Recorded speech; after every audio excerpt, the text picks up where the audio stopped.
දැන් ආගන්න. හරි දැන් බලන්න පුතේ. මේකට මොකද්ද උත්තරේ? දෙක. කොහොමද ගත්තේ? මොකද්ද ගත්ත පොයින්ට් එක? අර මම හැමදාම කියනවා වගේ වැරදි වයින් කරා එහෙමද? නැත්තම් අදලම් බැලුවා. එහෙමද? අදලා බැලුවා. අදලා බැලුවා. එහෙනම් පොඩ්ඩක් අවුල්. ඇයි මේක ඉක්මනින් ගන්න ක්‍රමයක් වඩ මතක් වුනේ නැද්ද? මොකද්ද මේක ඉක්මනින් ගන්න පුළුවන් ක්‍රමය? ඔතනින්ද අපි මේක අල්ලගන්න. මම හැමදාම කියනවා වගේ පුතේ පොයින්ට් එකක් තියනවා මම අල්ලගන්නනේ. හරිද? මොකද්ද මෙතන අල්ලගන්න තියෙන පොයින්ට් එක? මෙන්න මේ E. E එන්නේ මොකක් කරාද? not gate එකක් කරා. පැහැදිලි නේද? E එන්නේ මොකක් කරාද? not gate එක හරහා. ඒ කියන්නේ E මොනවා වෙන්න ඕනේද? E බා වෙන්න ඕනේ. පැහැදිලිද? ඊළඟට E යන්නේ කවුරු හරහාද? O gate එකක් කරා. ඒ කියන්නේ ඊට ඉස්සරහෙන් එන්න ඕනේ මොකද්ද? mathematical operation එක. එකතු කිරීමනේ. එහෙම නේද? එකතු කිරීම එන්න ඕනේ. මොකද එයා තව කෙනෙක් එක්ක එකතු වෙලා තමයි යන්නේ. ඒ කියන්නේ එයාගේ ඉස්සරහට එන්න ඕනේ මොකද්ද? එකතු කිරීම. දැන් බලන්න එහෙම එකක් කොහෙද තියෙන්නේ? මේක අපිට අයින් කරන්න පුළුවන්. ඒක එහෙම එකක් නෑ. මේකෙත් එහෙම එකක් නෑ අයින් කරන්න පුළුවන්. අත පැහැදිලිද? දැන් දෙන්නෙක් ඉතුරු වුණා නේද? දෙන්නෙක් ඉතුරු වුණා. මෙයාව ඇයි අපි අයින් කරන්නේ? අපි උත්තරේ මොකද කියලා දන්න හන්ද අපි කතා කරමු. හරිද? මෙයාව අයින් කරන්න මොකද හේතුව? මොකද පුතේ? D සහ E දෙන්න එකට යනවද මේක? නෑ නේ. දැන් වරහණක් සාමාන්‍යයෙන් වැටෙන දෙන්නෙක් එකට යනකොට නේද? එහෙමනේ. හැබැයි මේක එහෙම එකක් වෙන්න මෙයා තනියම යන්නේ. එහෙම නේද? එහෙනම් මේක හරහා එන්නේ කවුද පුතේ? D සහ C. එහෙම එකක් මෙතන වෙන්නේ නේ. හරිද? එතකොට මේ තියෙන්නේ මෙන්න මේ දෙන්න. මෙන්න මේ දෙන්න තමයි මෙතනින් ඇතුළට එන්නේ මේ එකතු කිරීමත් එක්ක. පැහැදිලිද කතාව? එහෙනම් අපිට නිකම් උත්තරේ හම්බ වෙනවා දෙක කියලා. කිව්වේ කතාව පැහැදිලිද? පැහැදිලි නැත්නම් කියන්න. ලේසි නේද මම මේ කියපු විදිහ? මේ දැන් හදලා බලලා ඕනනම් ගන්න පුළුවන්. ඒ වුණොත් ඉතින් ලොකු කරදරයක් නේ. ඒක නේද? ලොකු වෙලාවක් යනවානේ. පැහැදිලි නේද? මම මේ කියන්නේ වෙලාව ඉතුරු කරගෙන අපිට ඉක්මනින්ම මේකට උත්තරේ ගන්න පුළුවන් ක්‍රමේ. අනිවාර්යෙන් මෙයා ඊ බා වෙන්න බෑ. ඊ බා වෙනවා වගේම ඊ ඉස්සරහා තියෙන්නත් ඕනේ මොකද්ද? එකතු කිරීම. හැබැයි මෙතන ඒක ගන්න බැරි ඇයි? D සහ E එකට එකතු කළා. ඒ කියන්නේ බ්‍රැකට් එකක් දාලා දෙනවා. එහෙම නෙවෙයිනේ මේකනේ. එහෙම එකතු වෙලා නැහැ නේද දෙන්න? එහෙම එකට යන්නේ නැහැ නේද දෙන්නනේ? ඒ නිසා අපිට ආව අයින් කරන්න සිද්ධ වෙනවා. ඒ නිසා උත්තරය දෙක කියලා ගන්න පුළුවන්. එහෙමද නැද්ද? එහෙම නේද? හරි. ඊළඟට කොහොමද මේක හොයන ක්‍රමය? මට ඉස්සලම් ක්‍රමය කියන්නකො. අපි කොහොමද මේකට එන්ට වෙන්නේ? හැම ප්‍රශ්නයකටම එන්ට වෙන අවතීර්ණ වෙන විදිහක් තියෙනවා. මොකද්ද මේක එන්ට වෙන ක්‍රමය?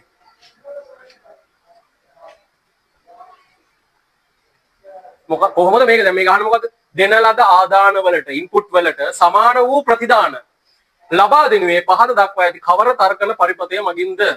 ඒ කියන්නේ මෙයා මේ තුන් දෙනාම සමානයිද නැත්නම් තුන් දෙනාගෙන් කවුද සමාන කියලා නේද මේ අහන්නේ? එකද දෙකද එකද තුනද දෙකද තුනද එකද දෙකද තුනද? ඔහොමනේ අහන්නේ. හරි මට කියන්නකෝ තුන කියලා ගත්ත උත්තරේ ගත්ත කට්ටිය කොහොමද මේක කළේ? කතා කරන්න ඕනේ. කතා කරන්නද බෑනේ. කොහොමද ඔයා මේක ගත්තේ? මොකද්ද මේක ගන්න විදිය?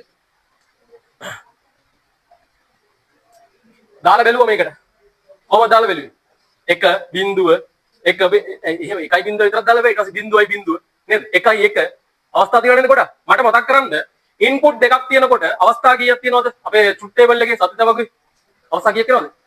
4ක් වෙනවා නේ? 4ක් වෙනවා. මොනවද මේ 4? බිංදු 2යි 1 2යි බිංදුවයි 1යි බිංදුවයි 1. මේක A මේක B. දැන් ඔයාලට සිද්ධ වෙනවා මොකද්ද? මේ ඔක්කොම ටික මේකේ කරලා බලන්න. එහෙම හොඳයිද එහෙම කරන්නේ? එහෙම කරලා හරියයිද? බෑනේ නේ මේ 7 වෙනි ප්‍රශ්නේ. එහෙම නේද? චූටි වෙලාවක් නෑ යනවා. මේකට අනිත් ඒවාට වඩා ටික වෙලාවක් යනවා. හැබැයි ඔහොම කරන්න කියොත් ඕක පොඩි ප්‍රශ්නයක් තියෙනවා. පැහැදිලිනේ? එහෙනම් මොකද්ද අපි කරන්නේ මේකට? ඉස්සරලාම පුතේ මේකට හොයාගන්න ඉක්වේෂන් එකක්. මේකට හදාගන්න ඉක්වේෂන්. මට මෙයාගේ ඉක්වේෂන් එක කියන්න බලන්න. සමීකරණය කියන්න බලන්න. කොහොමද මේක හැදෙන්නේ? හැමෝම මේක ඉන්නෝ නෑ. හරිද? වෙන කල්පනාවල එහෙම ඉන්න බෑ. හරිද? මට කියන්න මේක කොහොමද වෙන්නේ? මේ කවුද මේ එන්නේ? A B. මෙතෙන්ට එනකොට එයා කවුරු වෙනවද? A. B වෙනවා. එහෙම නේද? ඔව්.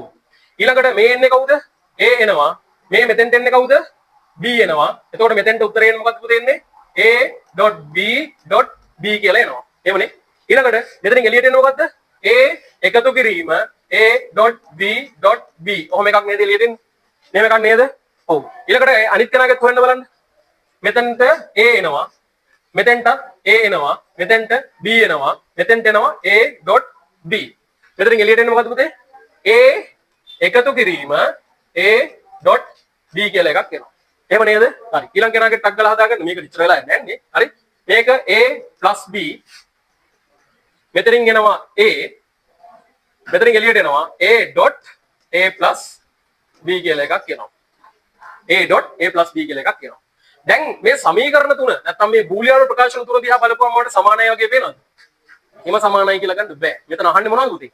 ඉන්පුට් ඉන්පුට් සමානයි. ඉන්පුට් සමාන වුණොත් අවුට්පුට් එක සමාන වෙන්නේ කාගෙද කියලානේ මේ අහන්නේ. හරි. එහෙනම් අපිට සිද්ධ වෙනවා මෙන්න මේ වගේ අපිට ට්‍රුත් ටේබල් එකක් මෙතන හදාගන්න සිද්ධ වෙනවා. මම ඔයාලට මේක හරියටම යන විදිය මේ කියලා දෙන්නේ. ඊට පස්සේ ඕනනම් තව කෙටි ක්‍රම මේකට පාවිච්චි කරගන්න පුළුවන්. හරි? A B මම දාගන්නවා. ඊළඟට අපි ගමු 0.1.1.1 මෙතන එනවා a plus a dot b dot b කියලා එකක් එනවා. මෙතෙන්ට එනවා a plus a dot b කියලා එකක් එනවා. මෙතෙන්ට එනවා a dot a plus b කියලා එකක් එනවා. හරි. මේක සමානයිද කියලා හොයනවා නම් ඕක නේද ක්‍රමේ? දැන් ඔයාලට තේරෙනවද අපිට මේ විදිහට මේක චෙක් කරගත්තේ නැත්නම් මේක හරියන්නේ නැහැ කියලා? තේරෙනවනේ. හැබැයි එහෙමයි කියලා අපිට මේ තුන් දෙනාම මේ විදිහට එකින් එක බලන්න ගියොත් මේකට කොච්චර වෙලාවක් ඇයිද? ලොකු වෙලාවක් යනවනේ. ඒ නිසා අපි මේකෙන් ගන්නවා සාම්පල් එකක්. මම එහෙම කියන්නම් සාම්පල් එක. නියතියක් ගන්නවා. ඔයා මෙතන හදාගත්ත නේද ඉක්වේෂන්ස් තුනක්. මෙයා එකක්, මෙයා තව එකක්, මෙයා තව එකක්. එතකොට ඕක අපිට අවුට්පුට් එකක් එක්ක මෙහෙම ලියන්න බෑද? x සමානයි a a b කියලා ලියන්න බැරිද? පුළුවන් නේ. මේ අනිවාර්යෙන් අවුට්පුට් දැන් බූලියන් එක්ස්ප්‍රෙෂන්ස් මතක ඇතිනේ. මොනවා හරි අවුට්පුට් එකක් එක නේද පුතා ලියවෙන්නේ. දැන් මම ඔයාට මේකට a ට එක කියලා දුන්නොත් a ට එක කියලා දුන්නොත් පල්ලයට මේක හදාගෙන යන්න බලන්න. මෙයාවත් a විදියටම හදන්න බලන්න. මෙයාවත් a විදියටම හදන්න බලන්න. ඔක්කොම දාන්න ඕනේ නැහැ. මම මේ කියන එක තේරෙනව නේද? ආදේශ කරලා එකක් හදන්න. එකක් හදලා බලන්න පල්ලයට. යාර මැත්ස් දැන් මෙතන තියෙන ගණිතය. ගණිතයේ විදියට මේ එක a ට එක ආදේශ කරලා මේක පල්ලයට හදන්න සුළු කරන්න. මම කියන එක තේරෙනවනේ? පල්ලයට මෙහෙම හදන්න.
මේ විදිහට හදන්න කියලා කිව්වේ.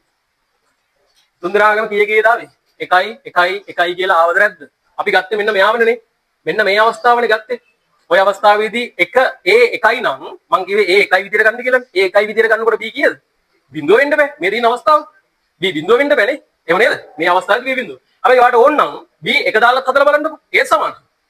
තේරුණා නේද? ඒකයි කිව්වේ a 1 දාලා b බිඳුව දාලා හැදුවත් a ටත් 1 දාලා b ටත් 1 දාලා හැදුවත් කොහොමත් මේ උත්තර ඔක්කොම ටික මොනවා වෙනවද පුතේ? තුන්දෙනාගේම සමාන වෙනවා. ඕන්නම් දෙන්නටම බිඳුව දාලා හදලා බලන්නකෝ.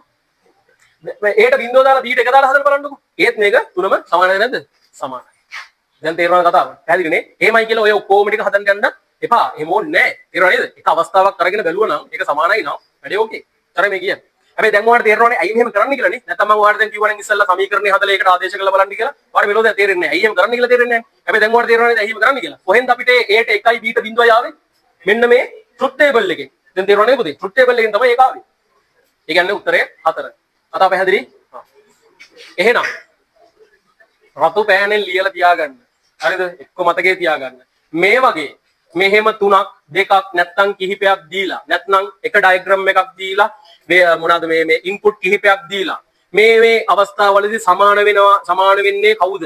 නැත්නම් මේ අවස්ථාවවලදී අවුට්පුට් එක එන්නේ කාගේද? බිඳුව එන්නේ කාගේද? ඔය જાතිය ප්‍රශ්න ඇහුවොත් මොකද්ද ක්‍රමේ? මොකද්ද හදාගන්න එයාට ඉක්වේෂන් එක නැත්නම් බූලියන් එක්ස්ප්‍රෙෂන් එක අනිවාර්යෙන් හදාගන්න යුතුද නැද්ද? හදාගන්න යුතුයි. ඊළඟට මොකද කරන්න ඕනේ? මේක කරන්න යන්න එපා. ඒකේ විදිහට ආදේශ කරලා බලන්නයි තියෙන්නේ. තේරුණා නේද? මම මේක ඇන්දේ මොකටද? ඔයාලට මේ කතාව තේරෙන්නේ. තේරුණා නේද? ඒකයි මෙහෙම කරන්න කියලා තේරෙන්නේ. හැබැයි මේකක් අඳින්න අවශ්‍යමද? අවශ්‍ය නැහැ. දුවාර මතකයිනේ. 0.1 0.1 sorry 0.1 මතකයිනේ. එතකොට අර දෙන්නගේ අවස්ථා දෙක ගලප ගන්නවට පුළුවන් නේ. හරි මොනවාද ඉතින් සයිඩ් එකෙන් යනවා බලන්න. අදාව පැහැදිලිද? තේරුණා නේ? ওই විදිහටම තමයි එනවා 2019 ඔය වගේම ප්‍රශ්නයක් ඔයාලට හම්බ වෙනවා 40 වෙනි ප්‍රශ්නේ. 20ත් ඔයාලට මේ වගේම ප්‍රශ්නයක් හම්බ වෙනවා. කරාද ටික? කරන්න දෙන්න. අග්ගල කරන්න. ඔය විදිහට දැන් කරලා බලන්න. ඔය විදිහට කරලා බලන්න උත්තරේ වාට හම්බෙයි. හරි අපි මේකත් බලමුද? මේකත් බලමුද අපි? අර විදියමයි ඈ. මෙයාට මට ඉක්වේෂන් එකක් හදලා දෙන්න. ඇදුවද මෙයාට ඉක්වේෂන් එක? මොකක්ද ආවේ ඉක්වේෂන් එක අතන බූලියන් එක්ස්ප්‍රෙෂන් එක. බූලියානු ප්‍රකාශනය. මොකක්ද බූලියානු ප්‍රකාශනය මෙයාට? මට කියන්න පුතේ. මෙතනින් x එනවා. එව නේද? මේ බලන්න. මෙතනින් x එනවා. මෙතනින් a එනවා. මෙතනින් x බා එනවා. එහෙමනේ. එහෙනම් මෙතනින් එළියට එන්නේ මොකද්ද? a.x බා කියලා එකක් එනවා. මෙතනින් එළියට එන්නේ මොකද්ද? x .b කියලා එකක් එළියට එනවා. එහෙනම් y සමානයි කීයද? a.x bar plus x.b. හා මෙහෙම එකක් ඔයා හදාගත්තද නැද්ද? හදාගන්න දෙපැයි. දැන් කලින් ප්‍රශ්නේදී කිව්වේ ඒකනේ. අනිවාර්යෙන් බූලියන් එක්ස්ප්‍රෙෂන් එකක් ඔයා සාදාගත යුතුමයි. ඊළඟට අර කලින් ප්‍රශ්නේදී අපිට අමාරු වෙ දැම්මට මේකේ පොඩ්ඩක් වැඩි ලේසි කරලා තියෙනවා. මොකද්ද මේ කරලා තියෙන්නේ? x ට 0.1 පිළිවෙලින් ආදාන ලෙස දී යත්නම් y සඳහා ලැබෙන්නේ මොකක්ද කියලා අහනවා. එහෙනම් දැන් මොකද මේ කරන්න ඕනේ? x ට බිඳුව දාලා එකපාරක් සිම්ප්ලිෆයි කරන්න සුළු කරන්න. x ට එක දාලා එකපාරක් කරන්න. එතකොට මේ දෙපාරකදී දෙකක් එනවා නේද? ඒ දෙක මේකද කියලා තමයි අහන්නේ. එහෙමනේ. හරි අපි එකක් කරලා බලමු. හරි. අපි මෙතෙන්ට දාමුකෝ මම මෙතන මේකම හදන්නම්. හරි. මට කියන්න. දැන් මම x ට මොකද්ද දාන්න ඕනේ? බිඳුව අපි ඉස්සලාම ගමු ඈ. x ට බිඳුව කියන අවස්ථාව අපි ඉස්සලාම ගමු. පුතේ එහෙනම් එහෙම තමයිනේ. ඒකට මොකුත් දාන්න කියලා මේකේ නැහැනේ නේ. කියලා දින වැඩේ විතරක් කරන්න. x බා කියලා කියන්නේ දැන් x බිඳුව විදියට ගත්තට මෙතන x බා කියලා කියන්නේ එහෙනම් එක වෙන්න බෑනේ. ඒක ඔයා දන්නවනේ. එහෙනම් එක. දැන් x කීයද? බිඳුව. b. දැන් ඉතින් මේක සුළු කරන්න බැර නම් ඉතින් වැඩක් නැහැ නේද? a වරක් 1 a. b වරක් බිඳුව බිඳුවයි. a එකතු කිරීම බිඳුව a. එහෙනම් බිඳුව දැම්මහම අවුට්පුට් එක මොකද්ද? a. එහෙම තියෙන උත්තර මේක තියෙනවා මේක කැපුවා මේක කැපුවා. අන්න 50-50. දැන් තව දෙකයි ඉතුරුනේ. එහෙම නේද? ඊළඟට අපි මේකට දාන්න කවද පුතා? x ට 1 දාලා බලනවා. ඒකත් මම මෙතනම හදන්නද? මම මේක මකනවා ඈ. මේක හරිය නේද? තේරුණාද? උඩට දාගන්න මේක. මේ බලන්න. මම x ට බිඳුව කියන අවස්ථාව තමයි ඉස්සල්ලාම ගත්තේ. හැබැයි මෙතෙන්ටයි x ට 1 ආවේ. x බා නිසා එතෙන්ට 1 ආවා. මෙතෙන්ට බිඳුව ආවා. හරි නේද පුතා? පැහැදිලිනේ? දැන් මම x ට 1 දාලා ගන්නයි යන්නේ. ඉතින් ඔයාලට දැන් මේක හදන්න කලින්ම ඉතින් තේරෙනවා මේක නේ. හරි? එහෙනම් ඒව තමයි. x 1යි හැබැයි බා වුණාම මොකද වෙන්නේ? බිඳුව වෙනවා. එකතු කිරීම. x නෙමෙයි 1යිනේ නේද? 1 dot බා. එහෙනම් a වරක් බිඳුව බිඳුවයි. එකතු කිරීම b වරක් 1 b. එහෙනම් උත්තරය b.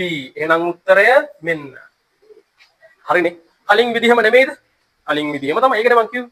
විදිහ තේරුම් ගන්න ප්‍රශ්නේ ඒ විදිහම තමයි. තේරුණානේ? මේක 40 වෙනි ප්‍රශ්නෙට දාලා තින්නේ. තේරුණා නේද? කලින් අවුරුද්දේ ඒක 4 තිබුණාට මේක 40 වෙනි ප්‍රශ්නේ. හැබැයි අරකට වඩා මෙයා ලේසි නැද්ද? හරි කියන්නේ. එයාට වඩා මෙයා ලේසි නැද්ද? ලේසි උඹලාට කාර්ක ඉගෙන ගත්ත නිසා. තේරුණා නේද? ඒකනේ කියන්නේ. දෙයක් හරියට ඉගෙන ගත්තට පස්සේ ඕනම ප්‍රශ්නයක් ලේසි වුණා. මේ බලන්න 40 වෙනි ප්‍රශ්නේ. සාමාන්‍යයෙන් 40 වෙනි ප්‍රශ්නයක් දෙන්නේ සාමාන්‍යයෙන් ටිකක් වෙලා යන ප්‍රශ්නයක්. ඇත්ත තමයි මේක වෙලා යන ප්‍රශ්නයක් තමයි. හැබැයි වාට ඉතින් ඒක වෙලා යන්නේ නැත්තේ. ක්‍රමේ දන්න නිසා. පැහැදිලිනේ? හරි මතක තියාගන්න. එහෙනම් හරි. Excel මතක ඇතිනේ? මොකද්ද Excel වලින් වෙන්නේ?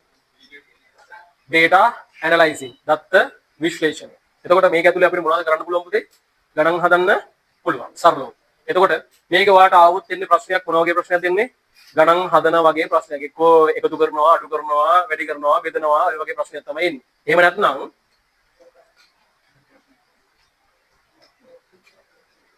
නැත්නම් වාට මතක ඇති Excel ඇතුලේ තිබුණා functions නැත්නම් ශ්‍රිත කියලා જાතියක්. මට මතක් කරන්න. sum, average, max, min, count. ඒව නේද? count A කියලා එක්කුත් ඕනනම් අපිට ගන්න පුළුවන්. ඒතකොට දැන් ඒ ටික මෙතන මතක නැති නිසා අලුතෙන් ආපුවා ඉන්න පුළුවන්. ඉතින් ප්‍රශ්නයක් කරගන්න එපා. හරිද? මම දැනට වාට සරලව මේකට උත්තරේ හොයාගන්න විදිහ විතරක් පැහැදිලි කරන්නම්. ඒත් එක්ක වාට මේ අවශ්‍ය කරන දේවල් ටික මම පැහැදිලි කරන්නම් සහ මතක් කරන්නම්. හරි? මේකදී අහන්නේ මොකද්ද පුතේ? අංක 13 සහ 14 ප්‍රශ්න සඳහා දී ඇති පැතුරුම්පත් කොටස පාදකය. මෙන්න මේ දීලා තියෙන පොඩි ස්ක්‍රීන්ෂොට් එක. නැත්නම් මේ තියෙන පොඩි සාම්පල් එක ඔයා පාවිච්චි කරන්නලු මේකට උත්තර දෙන්න. එහෙම නේද මේ කියන්නේ? ඔව්. y සමානයි බලන්න y සමානයි px වර්ගය එකතු කිරීම qx එකතු කිරීම r කියලා සමීකරණයක් දීලා දිනවා. මේ දීලා තියෙනවා බය කරන්න. තේරුණා නේද? මේවා ගණන් වල එන්නේ. සෝරා බලන්න අම්මන්සේ ගණනුත් ඇවිල්ලා මේක අස්සේ. බය වෙන්න එපා. යන සමීකරණය භාවිතා කර දී ඇති x අගයන්ට අනුරූප y අගයන් ගණනය කළ යුතුව ඇත. මේ දින පුතේ මේ දීලා තියෙනකොට x ට අනුරූපී y අගයන් තමයි හොයන්න තියෙන්නේ. ඒ කියන්නේ මේම හොයලා පල්ලෙහාට අදින ඔහොම කේස් එකක් නෙවෙයි කියන්නේ. ඔහොම එකක් තමයි කියන්නේ. හරිද? excel වල හොයන්නයි තියෙන්නේ. p q සහ r නියතවලට අගයන් පිළිවෙලින් b1 b2 සහ b3 කෝෂවල තියෙනවලු. මේ තියෙන්නේ b1 b2 b3 තියෙනවලු. මේවා මොනවද පුතේ? නියතයන් කියලා කියනවා. අපි කියනවා constant. ඒ කියන්නේ වෙනස් වෙන්නේ නැහැ කියන එක. මට කියන්න එහෙනම් මෙන්න මේ අගයන් තුන b1 b2 b3 කියන අගයන් තුන මේ හැම සමීකරණ මේ මෙතන හැදෙන එකට මෙතන හැදෙන එකට මෙතන හැදෙන එකට මෙතන හැදෙන එකට මෙතන හැදෙන එකට ඔය හැමෝටම පොදු නැත්තම් කොමන් වෙන්න ඕනද නැද්ද? වෙන්න ඕනේ කියලා නෙමෙයි කියන්නේ. ඒකනේ නියත කියලා කියන්නේ වෙනස් වෙන්නේ නැහැ කියන්නේ. එහෙනම් මට Excel මතකින් කියන්න බලන්න. මොන හරි අගයක් අපි වෙනස් නොවෙන්න අපි මොකද කරන්නේ? ඩොලර් මාක් එක දානවා. අපි ඒකට කියනවා මොනවද පුතේ? ඇබ්සොලියුට් කරනවා කියලා. එහෙමනේ ඇබ්සොලියුට් කරනවා. අපිට මොනවද ඇබ්සොලියුට් කරන්න පුළුවන්? කාවද ඇබ්සොලියුට් කරන්න පුළුවන්? මොකද මේ එක සෙල් එකක් ගත්තොත් අපි උදාහරණයක් ගමුකෝ. මේ සෙල් එකේ ඇඩ්‍රස් එක කියන්න මට තරුෂ A5 හරියටම හරි. A5 කොහොමද ඒක හැදෙන්නේ? A කියන කොලම් එකේ පස්වෙනි රෝ එකේ. එහෙමනේ A5 කියලා හැදෙන්නේ නේ. හරි. මට කියන්න මේක A කියලා කියන්නේ රෝ එක, පහ කියලා sorry A කියලා කියන්නේ කොලම් එක, පහ කියලා කියන්නේ රෝ එක. එහෙමනේ. මට මේ දෙන්නගෙන් කාවද ලොක් කරන්න පුළුවන්? Excel වලදී දෙන්නම් පුළුවන් නේ. එහෙම නේද? දෙන්නම් පුළුවන්. කොහොමද ඒක ලොක් වෙන්නේ පුතේ? Aට ඉස්සරහින් ඩොලර් මාක් එකක් දැම්මොත් A ලොක් වෙනවා. පහට ඉස්සරහින් ඩොලර් මාක් එකක් දැම්මොත් පහ ලොක් වෙනවා. එහෙම නේද මේ කියන්නේ? ඔයයි ලොක් කරන එක නැත්නම් ඇබ්සලියුට් කරන එක කියලා දන්නවනේ. ඩොලර් මාක් එක දාන්නේ කොතෙන්ද කියලා දන්නවනේ. සමහර ප්‍රශ්න වල ඩොලර් මාක් එක දාලා දෙනවා මේ පැත්තට. ඉතින් ඒක හරියද? වැරදි. එහෙම ඒවා නිකම්ම අයින් කරලා දාන්න. එහෙම කවදාවත් Excel වල ඩොලර් මාක්ස් දාන්නේ නැහැ අපි. තේරුණා නේද? අන්නේ බේසික්ස් ඔයාලට මතක තියෙන්න ඕන පුතේ. හරි? හරි. දැන් ඔයා ඒකක් දන්නවා. ඒ කියන්නේ මෙන්න මේ B1 B2 B3 කියන තුන් දෙනාට B1 B2 B3 කියන තුන් දෙනාට අනිවාර්යයෙන්ම ඩොලර් මාක් එකක් ගෑවිලා තියෙන්න ඕනද නැද්ද? තියෙන්න ඕනේ. තියෙන්න ඕනේ. දැන් තේරුණාද කතාව? හරි. ඊළඟට කියනවා x අගය පරාශය C2 ඉඳලා C6 කෝෂවල දක්වලා තියෙනවලු. x ගේ අගය C2 ඉඳලා C6 කියන එකේ දක්වලා තියෙනවලු. ඒ කියන්නේ මෙන්න මේ x ට වැලියු එකක් එනවා නම් එන්නේ ওই ටිකෙන් නේද? අගයක් එනවා නම් එන්නේ ওই ටිකෙන් නේ. හරි. දැන් කතාව තේරුම් ගත්තනේ? තේරුම් ගත්තා. මෙතන මේ සමීකරණයක් මෙහෙම තිබුණා කියලා බය වෙන්න අවශ්‍යතාවයක් නැහැ. දැන් අපි බලමු මේකට සමානව මෙතන හැදිලා තියෙන සමීකරණය මොකක්ද කියලා. දැන් ඕකනේ අහන්නේ. ඕක තමයි අහන්නේ. පැහැදිලි? හරි. මට කියන්න P කොහෙද තියෙන්නේ?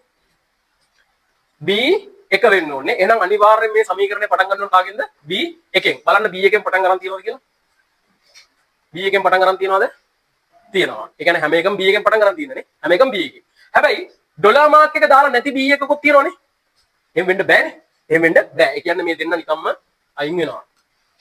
අපි පුරුදුලා තියෙන විදිහනේ. පුළුවන් තරම් වැරදි ඒවා අයින් කරගන්නවා. දැන් 50-50 නේද? ඔව්. එහෙනම් දැන් අපි බලන්න ඕනේ මෙයයි මෙයයි. හරි. ඊට පස්සේ මේකේ B1 ලොක් වෙලා තියෙනවා. ඒක හරි. මේකෙත් B1 ලොක් වෙලා තියෙනවා. ඒක හරි. ඊළඟට කවුද ඉන්නේ බලන්න. ඒ කියන්නේ P ඕකේ. ඊළඟට X කොහෙද තියෙන්නේ පුතේ? C2. අපි දැන් ඔය අහන්නේ ওই ප්‍රශ්නේදී මොකේට හදන එකද? D2ටනේ. ඒ කියන්නේ මේ මෙතෙන්ට හදන එකනේ ඔය අහන්නේ. අනිත් ඒවා වෙන් අහන්නේ නැහැ නේ. ඒක හදලා ඉවරලානේ අපි Excel වල පල්ලෙහාට අදින්නේ නේ. එහෙම නේද? ඔව් පුතේ මොකද ප්‍රශ්නේ? කියන්න. ප්‍රශ්නේ දෙනවා අහන්න. නෑ නේ. හවුලක් නෑ නේ. හරි. එතකොට මෙතෙන්ට හදන නිසා අපි C ව ගන්නෙ කාවද? C2 නේ. C2 වල ගන්නෙ. X විදියට ගන්නෙ කාවද? C2 ව. හරි. එහෙනම් C2 මේ මෙයාගේ තියනවද? තියෙනවා. මෙයාගේ තියනවද? තියෙනවා. ඊට පස්සේ මේ මෙයාට උඩින් මොකද්ද මේ තියෙන්නේ?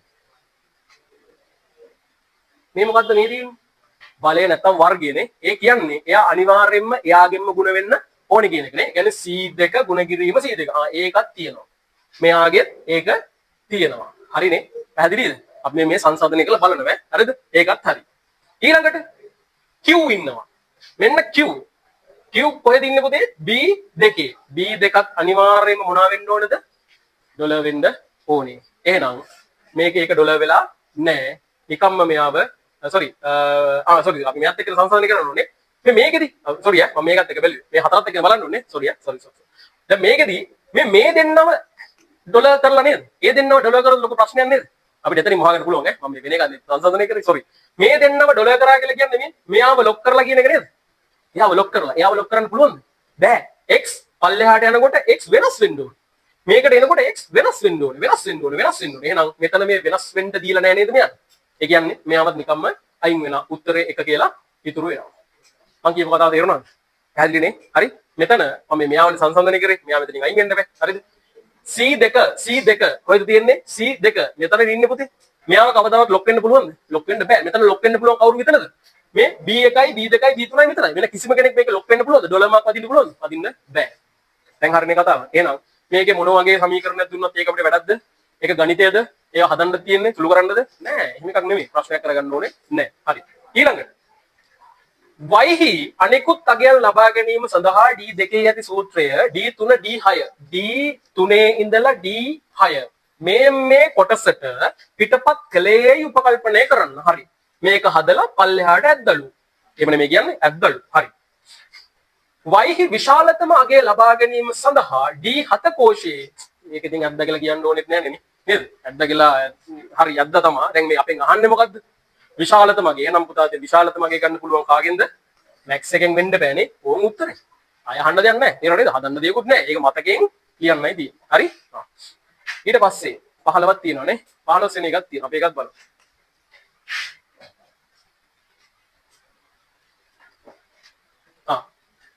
ඒක වෙන මේක අරකට සම්බන්ධ නැහැ නේ. ඒ නිසා අපි වෙනම බලමු. අර මේකට උත්තරේ වල දෙන්න බලන්න පුළුවන් නම් මේක හැදුවා නම් හැදුවොත් මේක හැමෝම මොකද උත්තරය ආවේ? එක ආපු කට්ටිය කවුරුද? දෙක තුන හතර හදුව නැති කට්ටිය නැති කට්ටියකුත් ඉන්නවනේ. ඒක මොකද හදලා බලන්න. මං සයි ගැන කතා කරන්නේ ඒක හැමෝටම පුළුවන් කියලා මං හිතනවා. මොකද උත්තරේ 3 තමයි. හරිද?